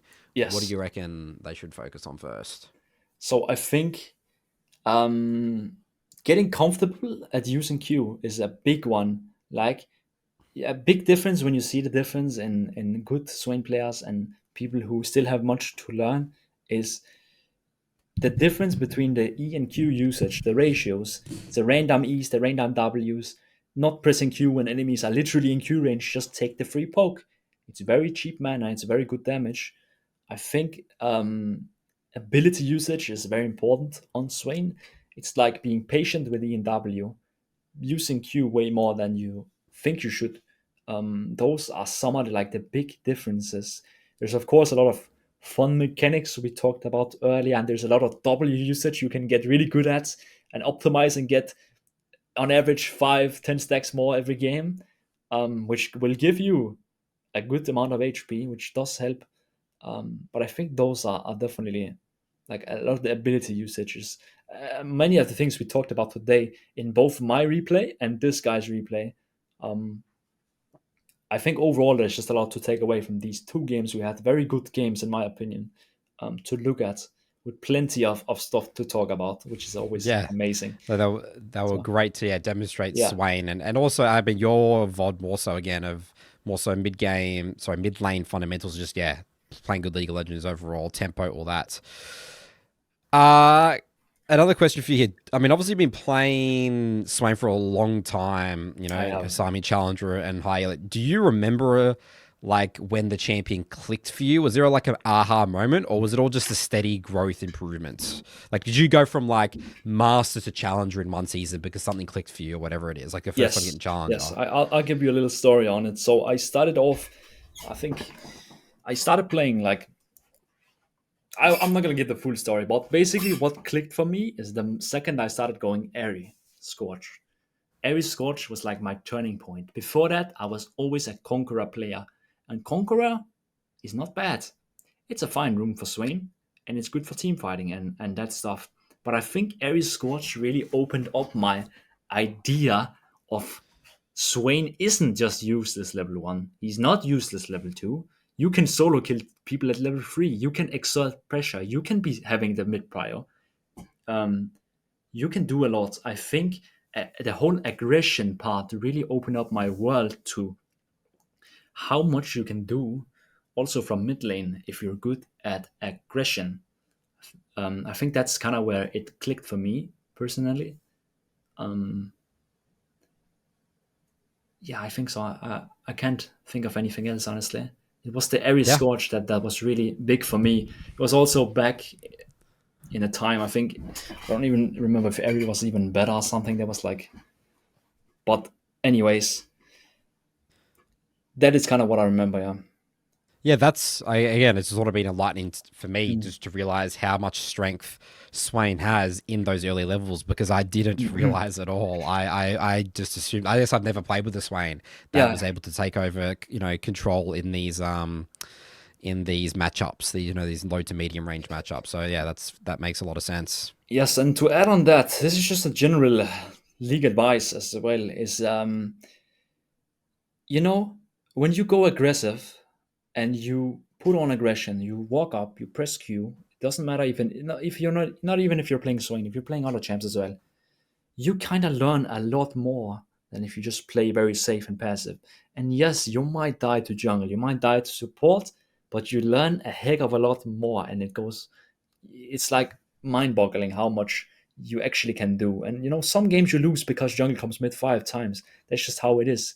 But really try and test your limits to know what you can do, because it's Jamoti here. He doesn't know how much more he could be doing level 1. There's so much more to do, and not just your own matchup. But I guarantee, if we watch his Twisted Fate game, if we watch his Kiana game, if we watch any game against a melee short range champ, I guarantee you, not a single game, it will be insane aggression.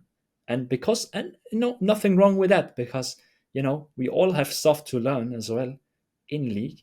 But I do think that was when like it really clicked for me, is the aggression. And I died many times. I have hundreds of death to enemy jungle, and it was a learning curve, but it worked out, and I've gotten really specialized in Swain aggression early game. And I think that's kind of what makes my Swain very different from just a regular Swain, is the amount of space I'll take in lane. I'm not playing lane to just stand around and scale or hope and stuff, because I don't scale. I'm out there. I'm trying to do stuff before Swain gets too weak. I want to get to the skirmishes. I want to look to poke. I want to look to try and bait them up to E extent in the wave, all that stuff, and maybe look for an all-in. So Swain is very, very interesting, and I do think aggression is definitely something I think more people should try and do. They'll be surprised how easy it can be to solo kill people, especially if you're playing in silver. The average silver opponent is not used to being bombarded by Qs on Swain. It's literally as simple. Yeah, exactly. It's as simple as walking up and pressing Q against your silver mid laner. He doesn't know what to do. He's not used to being poked, and you will be surprised by how much you can win lane unbelievably hard, and how many times you can kill people.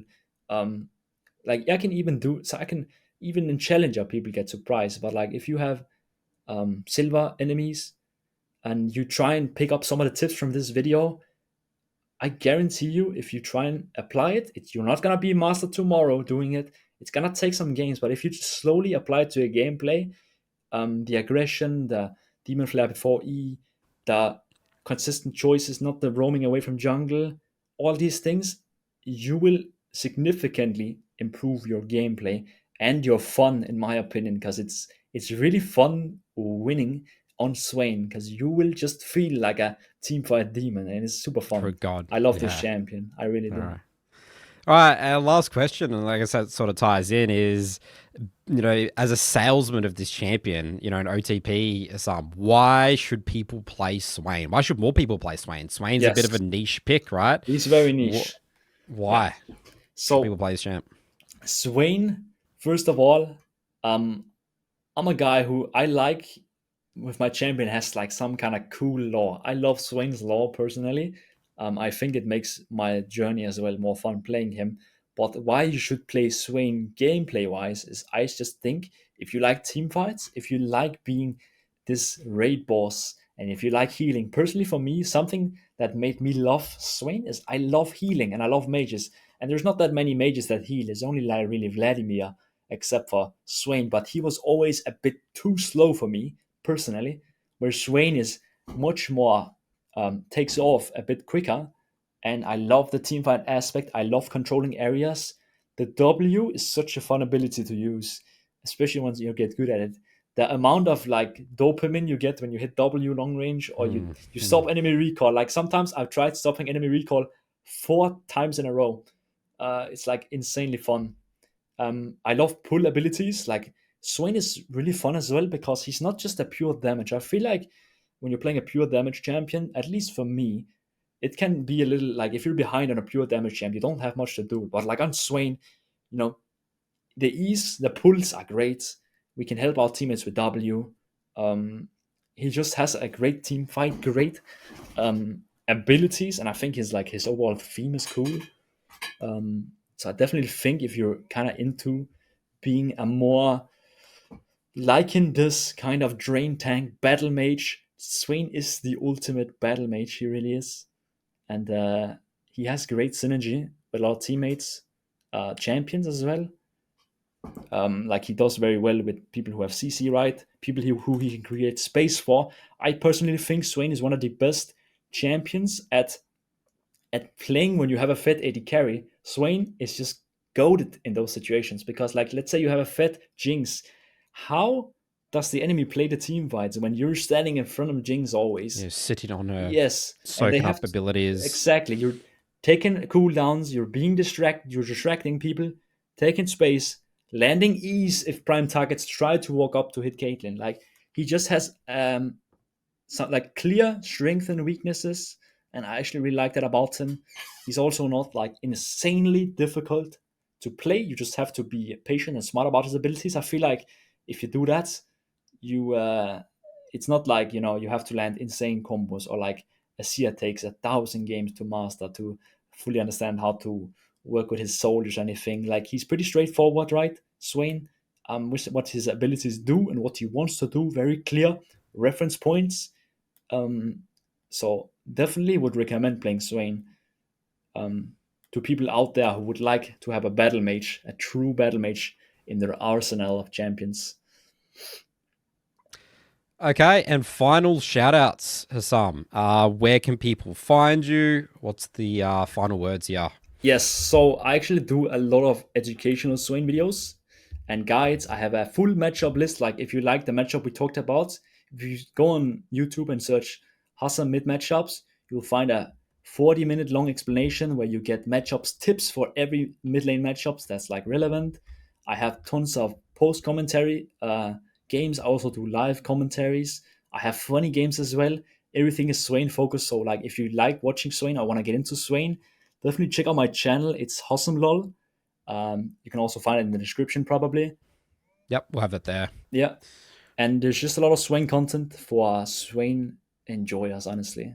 Great place to learn Swain. I have a lot of people coming to me and are saying they learn so much by simply just watching. And this is also just a tip, without making it too long. That's, a good way to get good at League is just watching better players play. Learn from better players. It's not illegal to copy what good players do. If you see, it's not like school where you can't copy homework or you can't copy the exam. You just copy all you want. Copy like as much. Watch good players play. See, oh, they don't go for this roam. They always catch the wave first. They always push wave before Drake. All these things, pick up on things. Take notes. You've spent the 10,000 hours. Yeah, they don't have to do this. exactly. The 10,000 hours are there. They can I've played so much Swain. You can. I had to. I didn't have a Swain guy watching when I grew up playing Swain. I had to kind of go through it all myself. I had to figure out a lot of the builds. I had to like go through it all. So yeah, definitely like watch some content. You'll see some. I have a lot of good 1v9 games in there as well. Much love if you want to check it out. But yeah, Husum lol on YouTube, and I also stream on Twitch at Husum lol as well. So should be very easy to find. You can just search Swain Guide as well. I probably should pop up as well. So. Awesome. Well, it's been an absolute pleasure, Husum. I've learned a lot, been mind blown by a lot of things here, a lot of perceptions. Even some of my own narratives being sort of broken down by Swain. I guess now I'm going to have high expectations of Swain players in my games now. I'm like, I'll be sort of coaching them. It's like, why are you building this way? This, Not pressing Demon Flare before E, legit. That's a mistake. Yes, Husum does not approve of that. No, where's your goddamn Demon Flares? I want to see them slowed before you throw your E out. True. It's all that. Oh. Okay, well, that wraps up our episode today. Then, everyone, we'll see you guys on our next one.